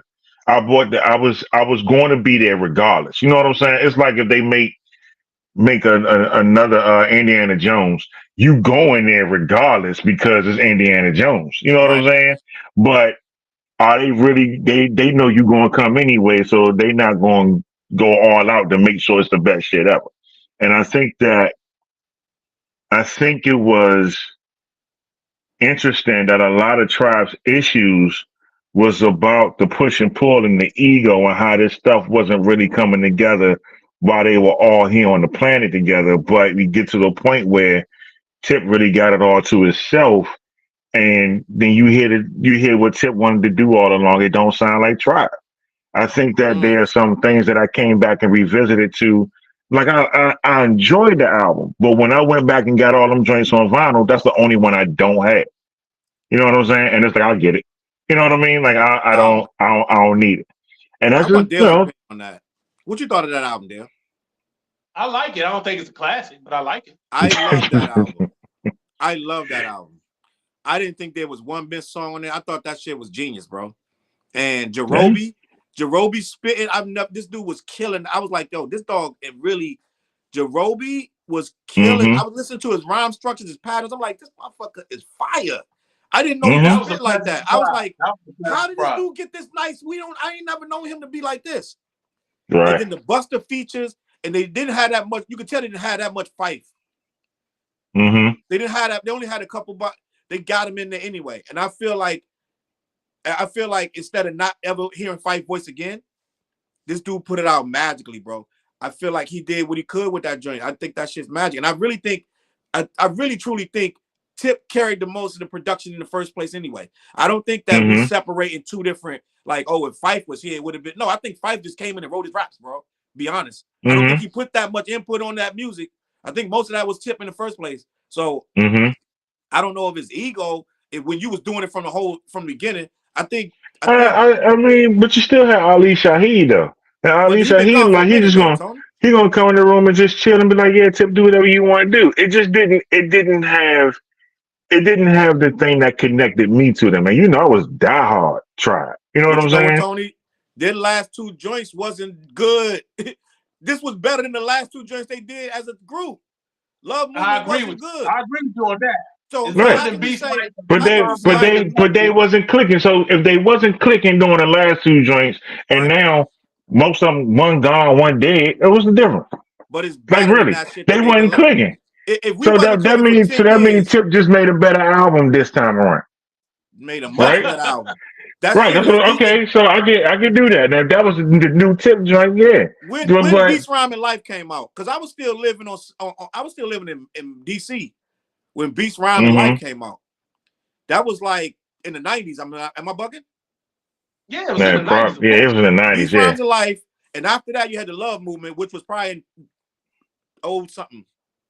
Mm-hmm. All of that's 20 years ago that we talking about. Right. Over 20 years, right? Mm-hmm. So yeah. You come back, and your last two joints was mad weak. Like Love Movement, that shit got worse over years. Like he didn't get better, it got worse. So it's like, when the last time you listened to Love Movement all the way through? With the Give Me jump with Nori on it. Listen, man, I heard when the last time you listened to it? I heard somebody say that Tip got slept. That album is slept on, and we didn't do it. That he was making the best music of his life. After I heard that, I went back and listened to it. I said they lying. Yeah, that was really Dilla. That was really Dilla. I like some joints on there, but overall, I don't care for that. And I'm gonna say an unpopular opinion, and I'll stand on this. To me, in my opinion, I think when they start putting more Dilla in there, that's why we lost Tribe. So the stuff didn't work. That Dilla production with the I feel like that killed Tribe. I feel like all of that was not Tribe sound, and they tried to make it into that, and that's why Love Movement is trash. So I think it was too much of that. Dilla made good beats, but the stuff he made for Tribe wasn't good to me. So he started on the Beast Rhymes of Life. He did production. And that's where they start slipping to me. Then they put Consequence in there. I feel like Beast Rhymes of Life. We bought that, roll right to my house, put it on. We listened to it. Me, Juan. Is it possible that Midnight Marauders was such a pinnacle? It's fucking amazing. That it was no possible way to get back to that. Like Midnight Marauders was such a pinnacle. Like you got the first one, people listening to Travelers, they in their hippie bag or whatever. Low Wind, they bring it back to urban. Yeah. Oh no, yeah, it's a great album. Low Wind, it was that whole jazz hip hop movement thing. But then Midnight Marauders was such a perfect storm that was like just caught in the bottle. Lightning was in the bottle. That they could never get back to that. Because they was fighting all the time and they wasn't clicking. Yeah. I think Midnight Marauders is their pinnacle. It is their pinnacle.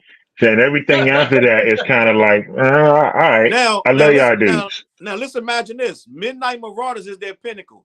You come out with Beast Rhymes of Life. This is so then you try to come out and say, it's our last album, Love Movement. Yay, da-da-da, get with us, blah, blah, blah. Then Fife comes out solo, does some shit that is super mediocre. I'm just keeping a buck. And then Tip come out with some shiny shit, right? Q-Tip joints was mid. Huh? Q-Tip solo joints was mid. They was mid. Some shiny shoe shit, right? Either vibrant thing is okay. We dance and shake it to it, but they never had the impact of Midnight Marauders. But the label's not gonna let you do that after you. You know what I'm saying? They need a hit, so they're trying to chase that. Whatever. They break up. Q-Tip does production all over. Fife is in and out of the hospital, and he also is doing little. He taking 5-10 year hiatus, and he come back with one track, and it's just like whatever. So we never got that again. So for this album to come, I was expecting it to be like I'm gonna be honest. When I first heard it, I said, "Leave it alone, Tip. Don't try to do this." You had your enthusiasm curve. I was like, don't try to do no album and just use old verses. But then when it dropped, I said, I gotta get that. It doesn't matter. I'm getting it. I gotta hear this. Exactly. Right. And when I heard it, I was like, this joint is so creative. This is not what I thought. I thought it was going to be a stinker. He freaking the concept of that joint. It was talking about something. That joint was dope. So, it was a very quality album. Very good album. I like that. And but then there's also a thing where you thought it was going to be one way and it exceeded your expectations. For me, I was incredibly happy that one of the groups that as a teenager was like that was one of the highest things to me. And then when I heard it, it was like, all right, I heard it. It happened. You know what I'm saying? It didn't shake my world like that. So it's two different. Your enthusiasm was curbed. Mine wasn't. You know what I mean? So it might middle out. Yeah, it was still. It just was a good album. Yeah, and I don't think it was bad. I don't think it was a bad. I don't really call anything they had bad because it was always an alternative to worse shit out there.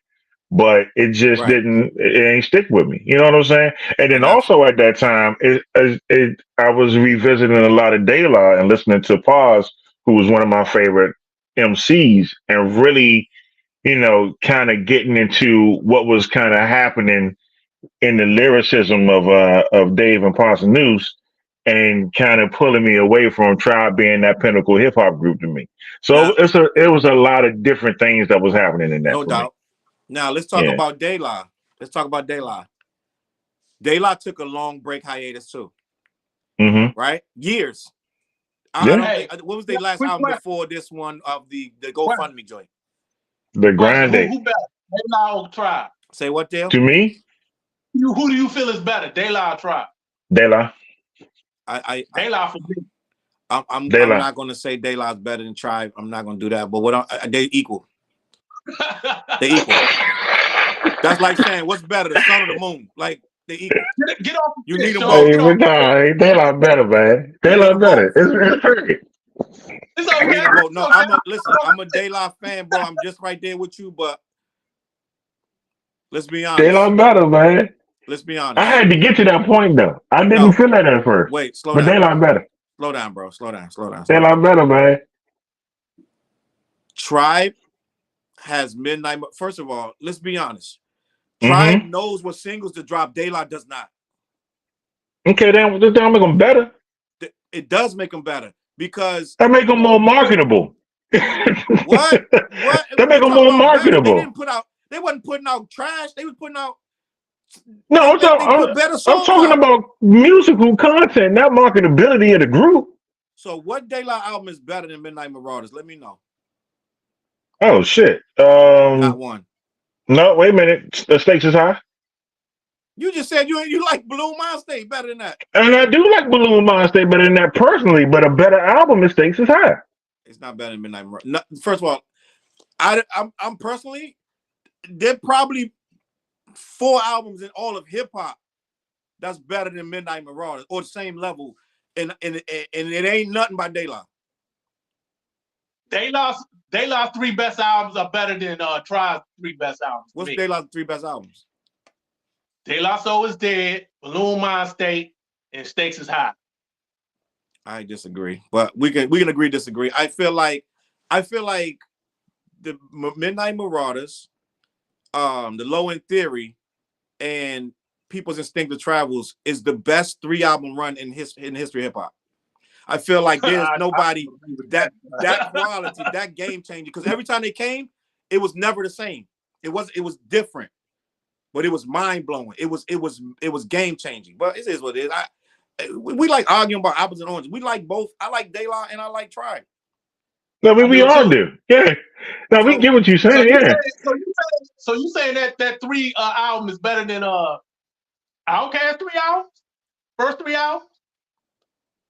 Yeah.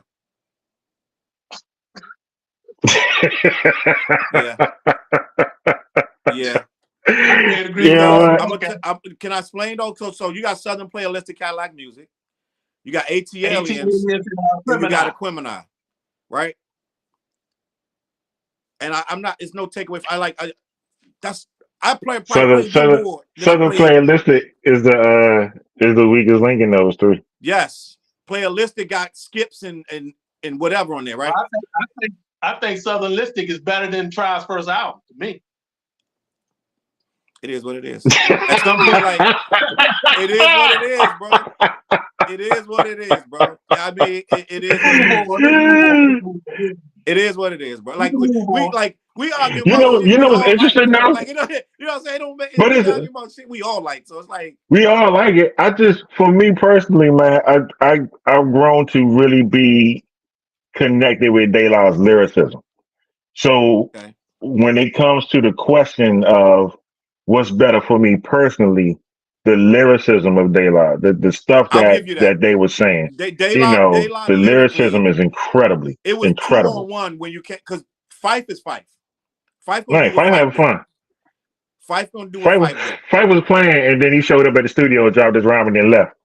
Well, yeah, and Fife was just, and you gotta remember, Fife, no slight though. Fife wasn't a comfortable MC in the beginning. Right. He wasn't comfortable, so he had to figure out how to be an MC. De La was already comfortable in their skin. So while Fife playing catch up, Dave always been nice. Yeah. And Pause is incredible, especially if you Yeah, listen to Paul's one of my Grind Date. Paul's one of Yeah, my he favorites. one of my favorite MCs. Um, that's very underrated. Can I be But honest with you though? I'll be honest. yeah, Tribe historically has better beats than them. uh, Mm, uh, Historically. yeah.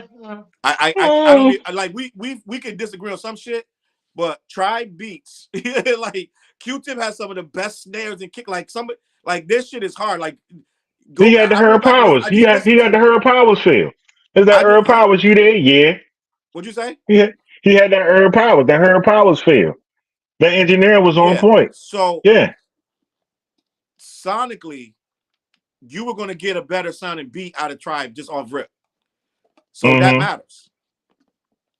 And De La would pick some weird beats sometimes, and the rhymes would save the song. But I'm gonna say this: they don't have a big fall off like Tribe had after Midnight Marauders. They albums continue to still be good. Yeah, AOI Bionics is really good work. It is, Yep. but the famous Grind that. the Really good. anonymous nobodies is not good work. Yeah, Man, but yeah. that's only one. It's It's not only good work. one. That's damn near 3 albums later. You know what I'm But you know saying? why that And I get wasn't it, you know. you know why that wasn't good work though? Because they did a GoFundMe and they tried to please everybody that put money to the GoFundMe. Mm. I mean, I put money to the GoFundMe. I don't think they trying to please me. They definitely was, Tony. That joint, That's me. that joint. First of all, I used to follow the tweets and all this. They was always, oh yeah, thank you guys, you're so generous. They was on some like, we can't believe it. We raised 100 grand. Right. Like they were But you just know what? excited to get the money. They didn't think nobody was going to put no Yeah. money in. So now we got the Right. money. Now what? Now we got to rush this album out because and they didn't even rush. They tried, and it came out late, right? But Mm-hmm. you got to think you had all these so-called fans donating money to this cause, like da da da. But then everybody's like, now put this on it, put that da da da. So it Yeah. turned into a thing where they're trying to. Let me look at their discography. I And thought then y'all plus, really liked that album. huh? I thought y'all two really liked that album. No, I No, I don't. even do a I review. didn't My really like. review. I did a review and I said it was good. I got to go back and look at my review, but I did say at the time, some of that stuff I wasn't jiving with on there. It didn't. It really didn't resonate to me. You know what I mean? Like it was some like I like royalty capes, and you know the funny Yeah, thing about that was one of the few joints on the funny thing about groups like De La and Tribe, even when they don't do a good album, it still ain't as bad as some shit could be. You know what I'm Now, saying? that. So hold on, it was. I just looked up their discography, and we Mm-hmm. said they had a fall off. They didn't have a biggest fall off as Tribe. They did Stakes is High in 96. Then Mm-hmm. you got Artificial Intelligence Intelligence. in 2000. That's 4 years later. Mm-hmm. AOI Bionics came out 1 year later. Grind Day Mm-hmm. came out in 04. And they didn't have, I don't even know what Plug 1 and Plug 2 presents First Serve. I don't even think that's I an album. remember First Sir. That's the first. That's an album. That was And like they had the It's like some Nike type joint of, too. It was like a Master Ace joint. It was a concept album they did with a French yeah, producer. it wasn't their album, so I don't count that. So from Grind Day, I don't count that either. from Grind Day to an Anonymous Nobody, that shit came out in 2016. That's 12. Is my math off? From 04 to 2016. How many years is that? It's 12. That's 12 years with no music, no album, nothing. Which is With one you discounting and the Nike Run EP, which is actually pretty good. But at the same time, they had no label. They had the Grind Day joint was on Beyonce's father's label that also had yeah, Earth, Wind, and Fire. which I So they believe was, that hurt them. they had a whole lot of life they was dealing with. You know what I'm saying? And by that time, Tribe had already retired, or whatever the case. I think That's the shit, other the thing movie too. came out at that time. Tribe retired. Um, yeah, but Tribe had their fall off while they was still up. It was the 2 albums after Midnight Marauders that y'all like, yo, that's when they dropped. But Grind Day is some of De La's best work. Yeah, like the 3 albums after Stakes Are High are good. Mm-hmm. Yeah, so they kept it up. So listen, Grande we the never classic. got we never got to the we never got to the thing I wanted to get to was naming 50 classics. We never even I we didn't got even 10. I start got that. 10 classics. I got a list of 10 classics for me personally that I would call classics. You know, for but for my personal classics up to now. And I got other things that I could put on it, but like my top 10, I got my top 10. Let's go. All right. Diggable Planets Reaching, Royce the Five Nines Layers, Goody Mob Soul Food, De La Soul, Balloon Mind State, Lower Brothers Minstrel Show, King T, the Trifling album, uh, Yes. K Dots, the Pimple Butterfly, Showbiz and AG, Runaway Slave, Ghostface Killer, Supreme Clientele, and Definitely. Death Certificate from Ice Cube. That's my Oh, top 10. he had that list Yeah. lined up. Definitely. Yeah, that's my top 10. And the reason why I know it was because I put it in my head a while ago. It was like, yo, what's my top 10 rap albums? Let me see if I can really suss it out and then make sure I got all 10 of them on physical copies in the house. Like those my top 10 joints. That's like those are the ones I swear by. Hold on there. Yeah, keep it going. I'll be right back. They keep it going. All right, now that I'm hosting this motherfucker, but like that's it. Death Certificate is definitely a classic album. Like I don't care when or what year you talking about. If you don't listen to Death Certificate, it got what I'm talking about. That perfect artistry, the music, the production, the content. You know what I'm saying? What was the That joint? I The love. Colorblind. Which one was Colorblind on? Was Colorblind on Death Certificate? Yeah, that was on there. Yeah, Oh definitely. my god, man. Thread, Slim, and all them on that joint. Mm-hmm. Yeah, Yeah. that album. So Death Certificate and King T's Trifling album, you know, those are my definitive joints. And I'm talking lyricism and production and you know, putting the tracks in place and how the songs come on after each other. Like it's everything for them joints for me. And you know, Yeah, it's intense. I was a Yeah, backpack hip hop kid. I wasn't even listening to the gangster rap or nothing like that. I wasn't even open to that kind of shit for a while. It took me a while to open up and just listen to the musicality of it and just let it, you know, be what it is. But those joints resonated with me. What joints? those two albums are so great because they have everything in it without trying to please everybody. Right. And they also are funny. They got funny shit in there, but Mm-hmm. serious shit at the same time. Yeah. And they can you can play them now and they still resonate. You know, Bird in the Hand still resonate. Even Black Together again from King T. You could have played that joint during the Trump elections in the background. Yeah. When everybody was outside. You could have played Black Together again. You know what I'm saying? So those type of joints, that's what do it for me. But you got, you know, you still got your Slick Ricks and you got your BDPs and you got stuff that's like canon. You know what I'm saying? For people who grew up with hip hop, you got stuff that's canon. You got Irby and Rakim, and when we talk about people having albums in a row, we don't never talk about Irby and Rakim's first three albums. You know what I'm saying? We don't really, you know, we don't go back to those artists and how their trajectory went and stuff like that. Like Kane had two Yeah. banging joints. Yeah. Yeah. And so, you know, but those like Kane's first album classic, second album classic to me, you know what I mean? But when I'm talking about rap, it's kind of more in a closer era. And I think personally, I think Mr. Morale was a classic.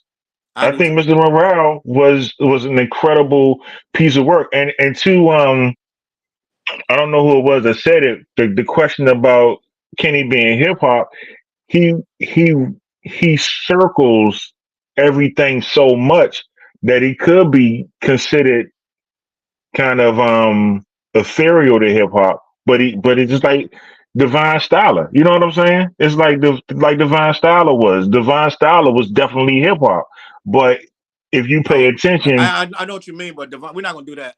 He way better than you know what? You don't think Divine Styler was hip hop? He was, but you know that But ain't he no said Kendrick, don't dog. compare Come the on, dog. kitty. No, I'm saying that the DNA of MCs like Kendrick can be found in Divine Styler. That kind of, I'm taking this and I'm kind of molding it and shaping it into other things, because if you listen to Kendrick's earlier stuff, he was really emulating a lot of Kanye West, the flows and stuff like that. And then he kind of came into his own and grew into something else. He stayed on that craft, you know. So, and I think like Lil Wayne, one of the best MCs out there. Like every time he got a feature, he killing that joint. It He's took me saying a some long slick shit time to out his get mouth. there with Wayne, though. Right. It It took took me a a while. long time to get there. Right. But I got I there. think, and the same thing happened with me in the game. I was like, all right, he cool. But then after a while, I really started listening and game shit. He got some lyricism with him. He good. You know what I'm saying? Game is a real rapper. Yeah. So, you know, but that's what works for me, that perfect storm type thing. And Game make good music, but it don't make me go back to it.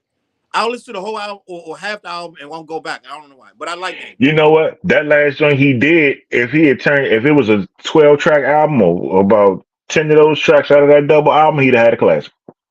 He would have had a classic. And not It was take the in there. Eminem shit off. It was in there, yeah. It was in there, but he was, I don't know, man. I guess now because you can get more streams with the more songs you have, then people just throwing everything up there.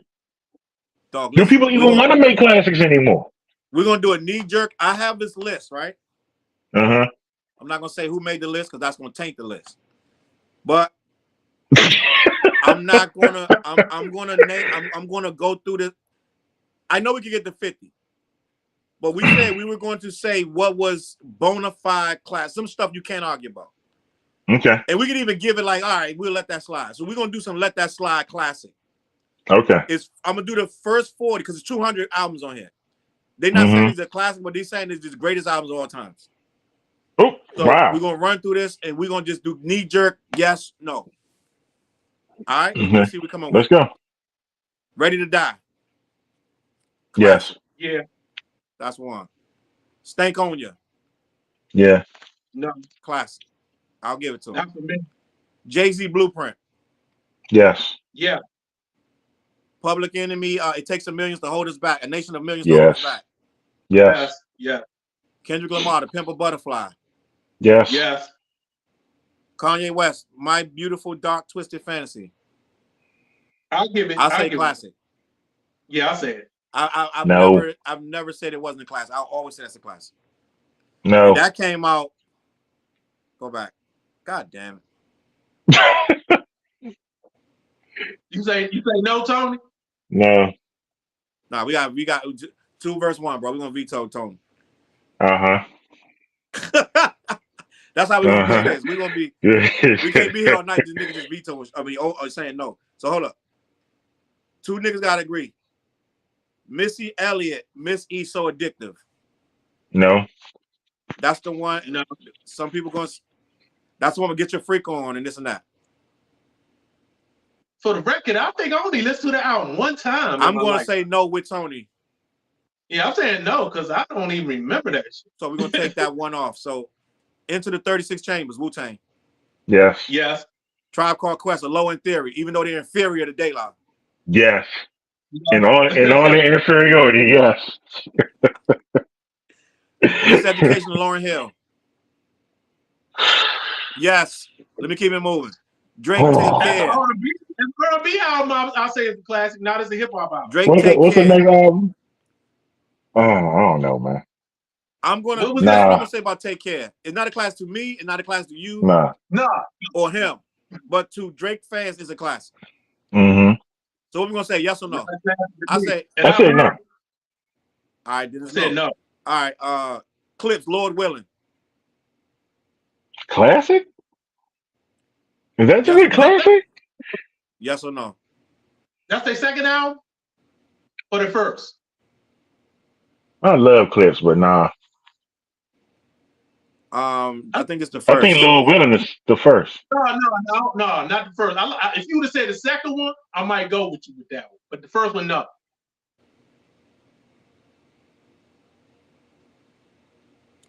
I don't know if that's his second album, to be honest. So you say But do you like Lord Willin though?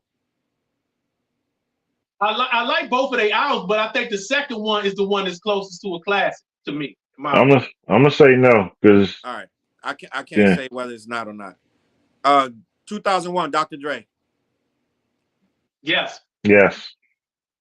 Ghostface Killer, Supreme Clientele. Yes. Yeah, definitely. Eric B and Rakim, Paid in Full. Yes. Yes. Cardi B. I wouldn't know. Invasion of Privacy. Hell no, and I got that album. No. Hell no. Double no. Mad Villainy. I think that's a good. The Doom, MF Doom. That's Doom and what's his name? No. No? Mm-mm. Oh man, I like that album, but I don't know if I can say it's a classic. Yeezus, Kanye West. No. Hell no. No. I don't even like niggas that like that album.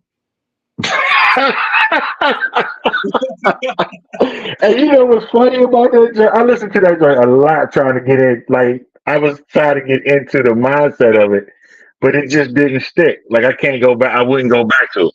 People keep telling me that I gave it a try. Shot. I gave it a shot. It wasn't like I was like I ain't listening to it.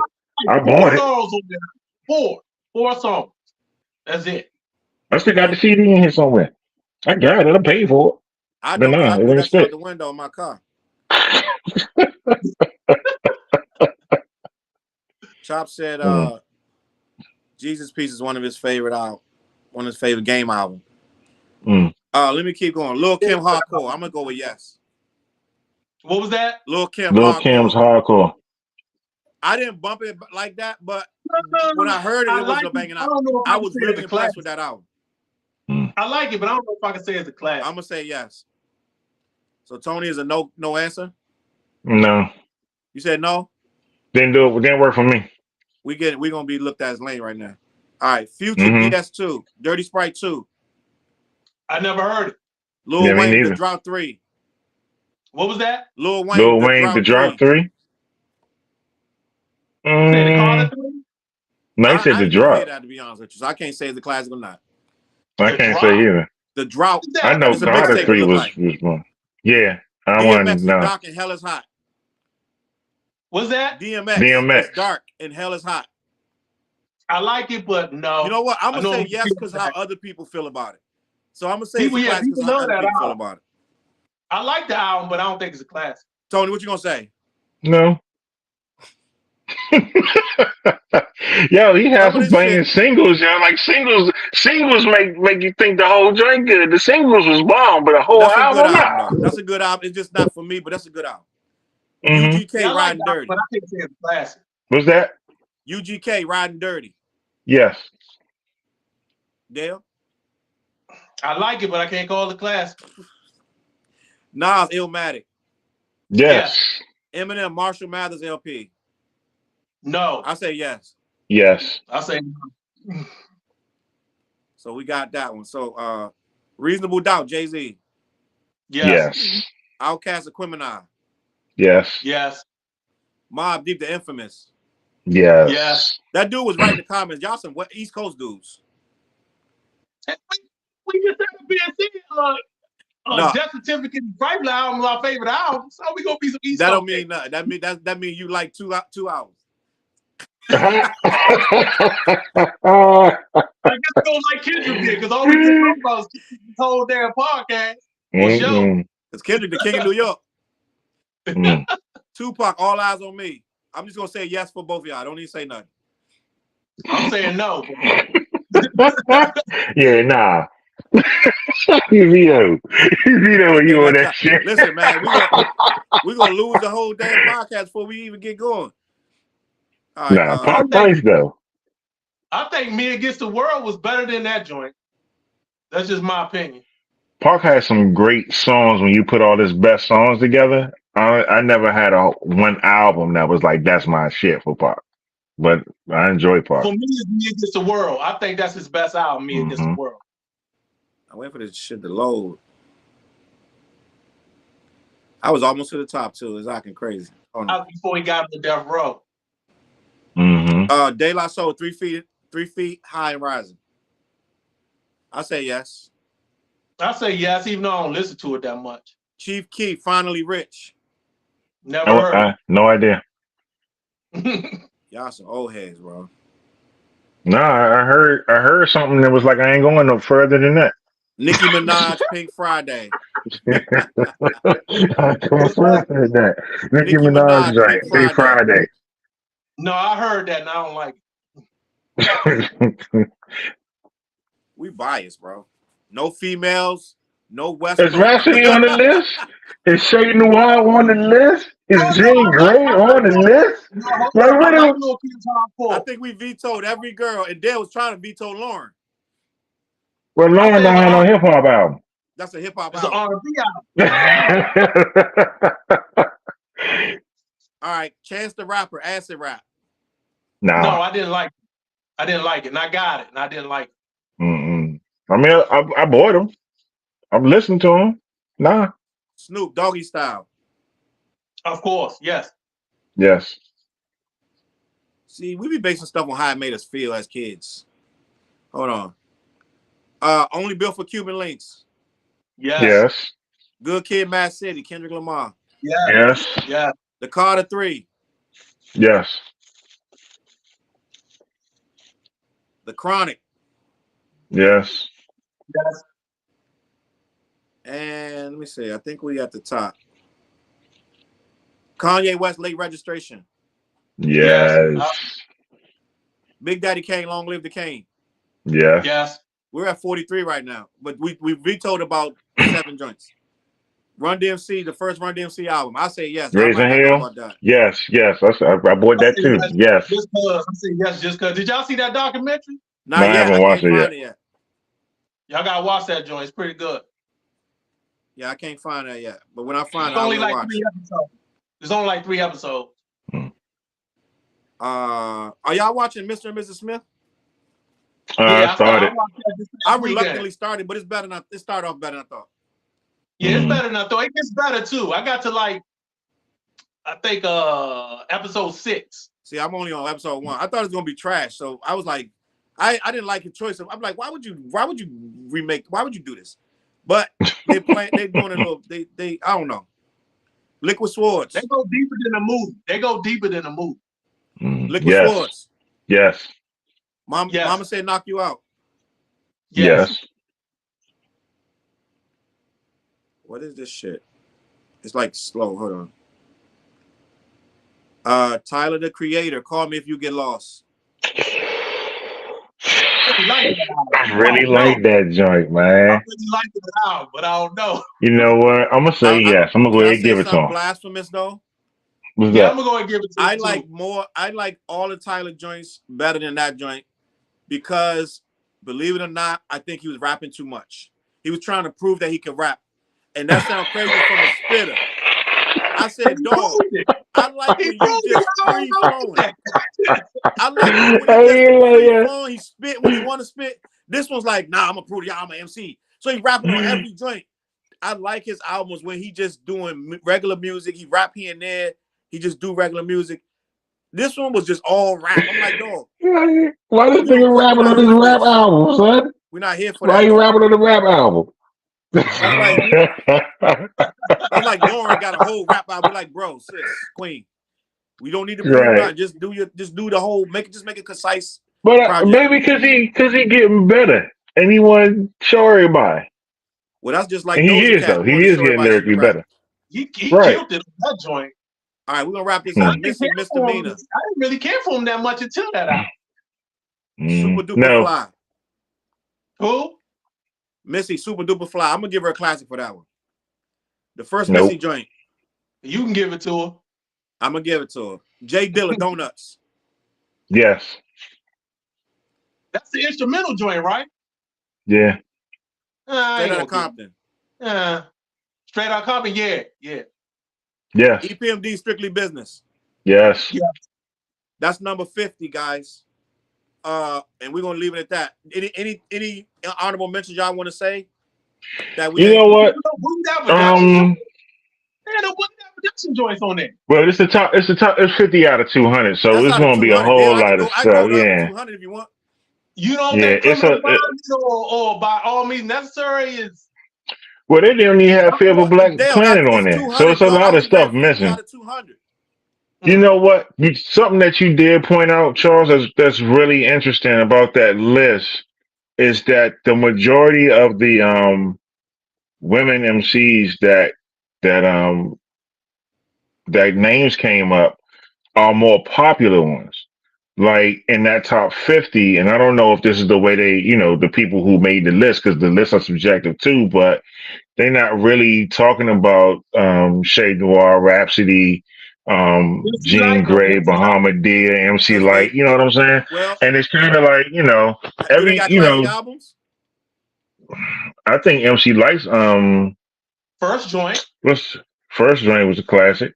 I think Rhapsody's Layla joint is I would say it was a classic if it was on that list and it came up. I don't think that we Um can judge that list because it said 200 and I only read 50. right, no. I'm just what I'm saying is that I in mean, we that can't really point 50, out flaws in it if we yeah, ain't read the whole list. yeah, in that 50, in that top 50, you know what I'm saying? There's an idea that the majority of the women MCs are the ones that either got the party tracks, you know what I'm saying, or the joints with the hooks and the commercialized joints. They not Right. really. There wasn't no like real spitters on that list. It wasn't like Raw Digger joint was up No there doubt. But or let's be yeah. honest. How So many real spitters make a really good album? And number two, how many of them albums get any burn outside of the little coffee cafe, the little, you know what I'm saying? That little poetry reading group that we listening for that Layla's, you know what I'm saying? All that little Rhapsody stuff. Like, we listen to that, but Kendrick the what real spitter, needle is that dude. moving? Shay Kendrick Noir the and all real that. It's spitter. moving a small needle. Are Yeah, you talking but about the they females or in general? Scoot up to the mic there. What you say? Are you talking about just female spitters or spitters in general? Tony's was talking about female spitters. Okay, all right. I just because right. All right. I mean, yeah.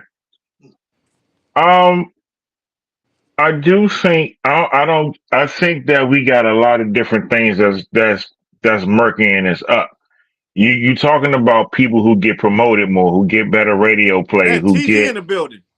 who get money behind them to make sure that we hear them or see them. You know what I'm saying? So while I know that there's stronger women MCs out there, I'm making a choice on Cardi B and Nicki Minaj, and they wasn't really coming out here to try to throw down like that for real. They got their niche and their thing that they do, and that works for them. But they're not trying to go toe to toe with, you know what I'm saying, like really putting those lyrics out there and shit like that. So it's kind of like we like, nah, that's not a classic. Nah, that's not a classic. But we're not really getting the opportunity from up that top 50 of really looking at the people who have the artistry in them that could possibly one day make that classic if they Right, haven't you're right. already. But it was a quick yes or no. It was we voted them down. The ones you talking about, we voted them down. Right? Hmm. The Nickies, the Cardis. So we voted them out. But the list had them on there. It is what it is. Like next And year, Sexy Red gonna be on that joint. I'm gonna probably say it's a classic. that and your girl Ice Spice shaking that ass. Oh, she rap? I didn't know she rap. Ah. I didn't even know. I thought she just Now, did Claudio, what I'm about to really KFC say though, commercials. what I'm about to really gonna blow your mind. How much do you listen to them female MCs? I listen to a lot of rap. I Not listen to as a niche. everybody's. Let me be clear. Not as a niche, because sometimes we'll be like, you know what? I'm gonna listen to her right now. Like, not like you want to. Like, sometimes, most of the time, you're in the mood for when you're in the mood for the shit you want that shit, right? How Hmm. many females you like? I want to hear that shit right now. Or you're like, you know what? Let me get at a try. Let me play that because I don't never play it. Or let me try. Like, you know, it's a different when you just doing it just to say, okay, I'm listening to females today, right? That's different than like me when I get up in the morning. I'm like, fuck that. I'm putting on some fucking Freddie, right? That I'm like, I want to hear. Hmm. I don't give a fuck. I'm putting on Mr. Morale. I don't give a fuck what nobody else doing, right? Like, so it's like, is it like you really want to hear this chick, or is it like kind of like, you know what? I'm gonna listen to some Jean Grey right now, like, or some like, I'm gonna do her a favor type of thing. You know what I'm saying? Like, put on some Bahamadia. No, You know what I I'm saying? think Like, it's different. With me, ain't no favor for me. So it's in my like rotation. You like them MCs? It's in my rotation. It's in my yeah. Rhapsody albums are in my rotation. Raw Digger's first album is in my rotation. Okay, that's the question. Yeah. Whenever Shay Noir drop, I listen to whatever she put out. Same with Rhapsody. Same Shay Noir is in my with No rotation. Name. No Name is in my rotation. What's the chick from the British chick? I can't remember her name right now, but she nice. You know what I mean? I She love the did girl the out of Gorilla DC, joint. that spitter chick that's on Rhyme The Saves. London, Lady London, or something like that. So yeah, I'm listening. Like if it come up and it gets into my purview, I'm gonna listen. I'm gonna even listen to the joints that I don't really think really marketed for me, just so I don't know what I'm missing. Or when I had a conversation, if it come up, I know what I'm talking about. You know what I'm saying? Some stuff just miss me. Like a lot of that, street pop is what I label it. Is street pop. That's not really for me. You know what I'm saying? Or things that's for considerably younger mental state or generation. I know that it ain't really for me. But I heard some stuff the other day that kind of, oh, I'm missing out. I heard a Jack Harlow joint the other day. I didn't even know it was Jack Harlow, but he was spitting on that joint. And I was like, okay, he got to do street pop to get the money, but he got some skills with him. I think right now that happened with 2 Chainz. 2 Chainz became one of my favorite MCs once he was like, let me go over here and rap for real. I rock with 2 Chainz, bro. And Yeah, he bodies he every one of my verse. favorite MCs. Yeah, he Every bodies verse. his verses. Yeah, so I'm gonna open up and listen to him, but it's also indicative of how the media treats hip hop and people who are lyricists and stuff like that. That if we go to a top 50 list, people who are just more popular will definitely get in for like having better albums and stuff like that among certain generations than the people who are a little bit more artistic in that sense. You know. So that's all I'm saying. Like Rhapsody, the Layla joint, the one with the black cover, not being in that top 50, but them other joints are is kind of weird to me. But I ain't made the list, so that's just what it is. Any thoughts you want to add, Dale? No, he said it best. I like that Eve album she did too. I really like that album. Yeah. Mm-hmm. I didn't hear the last album. I didn't fully hear the last Rhapsody album. But who was we talking about? Oh, Ciroc. Y'all heard of Ciroc? Mm-hmm. Yeah, I like She back from where we from. Yeah. I like her. Who else? You know who low key I like is Evidence. He's not. Mm-hmm. He's the white rapper. Not.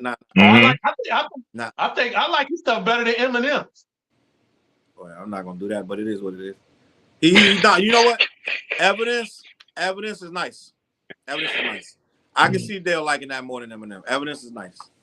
It is what it is, bro. Hey, he make better albums than Eminem than me, man. It is what it is. You're a better white boy. He's like, I like that white guy. Yo, I don't know if we solved anything. I don't know if we came to any conclusions, or if we made people, we changed hearts and minds about anything. But we had a great conversation, and I think one thing I walked away from this with is Dale ain't giving no more classics out. If you ain't get a classic from Dale already, you ain't never getting that shit. It's too late. Too late. He like, nah, my last classic, I stamped that on KRS-One back in 2004. Like, because I think Kendrick's Damn is a classic. So back that far. Yeah. We got a classic out of Dale. Yeah, there you go. I think Damn is a classic. It's possible. Just saying that. When he get off the phone, he's gonna be like, that should have said that shit. I said it early. He got 3 classics. I said that early. When Dale hang up, we gonna be like, should I have said that? But yeah, no, I'm gonna give you. I can give you, in my opinion, for the last 5 years, I can give you 10 classics off the top of my head. Damn is a classic. That's not in 5 years, though. That's a little bit over 5 years, if I'm not mistaken, right? Yeah. A little. Yeah, it's so over. I can do the last 10 years. Damn, Pimp a Butterfly, Alfredo, I can go with Alfredo. I can go with Alfredo. So Separately. I can go with that. I'm bugging out. I said I could and I can't. But hold up. 444, you love 444? 444, but that's in the last. I don't know if that might be 10 years old. 444, Yeah. Mr. Morale. Damn, what else I'm bumping? I think that You don't think nothing to Pusha T joints are classic? There it is. You hit me right in the head. That the last the joint with Whitney Houston album. What's the joint with Whitney Houston album cover? Daytona. Classic, bro. I don't care what nobody say. And then the other one, borderline classic, like they'll be saying, borderline. The new one, borderline classic too. Almost Dry, borderline classic. And let me see. I'm talking about last 10 years. Now, if you want me to go all time, I'm gonna say Common B is a classic. You don't agree? I'll go with that. Common B. No, I agree. Common B is a classic. Blueprint is a classic. I think American Gangster can be classic. It could be. I like American Gangster. I'm not gonna say it's a classic though, but I like American Gangster. And how about Black Out? I'm trying to think which Nas one do I like. King Disease 1, 2, or 3 better, but they are all borderline classic. I'm bugging out. I'm like bugging out. Shit, I'm fucking losing the blank. That's good enough. That's good enough, bro. That's good enough. That's good enough. Scarface, The Diary is a classic. The Fix is a classic. The Fix, I meant to say. The Fix is the classic. Mm-hmm. Scarface, The Fix. Ice Cube's. Ice Cube got 3 classics, but Tribe, Midnight Marauder. Tribe got 3 classics. De La got a couple classics, and then Ice Cube got 2 classics to me. Who? Mm-hmm. Ice Cube got 2 classics. And KRS-One got about 1 classic to me. But I like all of his stuff. To me, all of his stuff classic, but I'm not gonna fight nobody. Let me take that back. The first 4 or 5 KRS joints to me is like classic, but they're not classics. I wouldn't fight you on any of his shit, like except for the first one. I'll say the first 2. Oh yeah, the first 2 is classics. Ghetto music does it for me. I'm gonna have to go to Ghetto Music again. Ghetto Music was a real good summer for me. I used to love that. I used to play that shit over and over. I had a Walkman walking to school with that joint. And damn, I want to say Benny, but I don't know if Benny got. I think Benny might got very close. Royce, the Allegory is classic to me.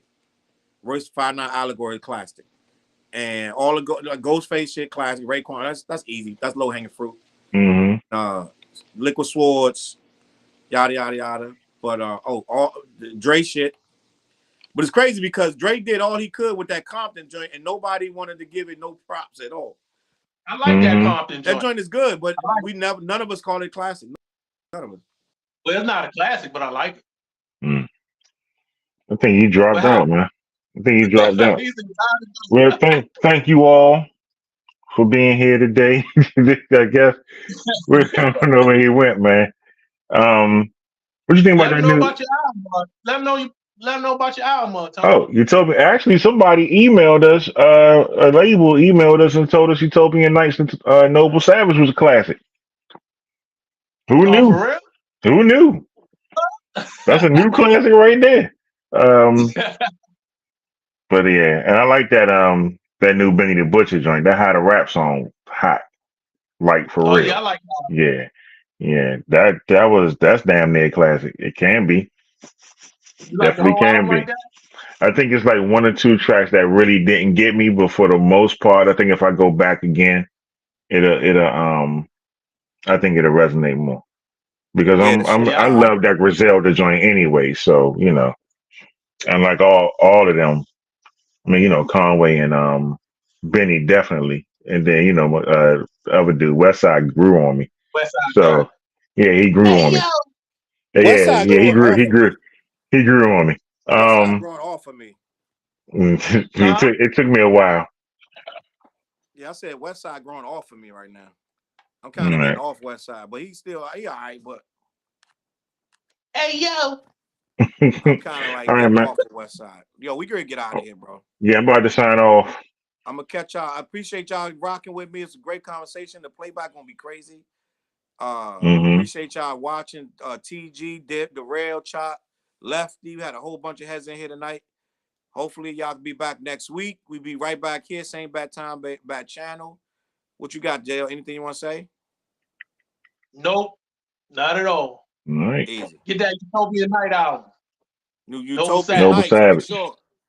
Noble Savage. Make sure y'all do that. Let me see how It's that. online streaming.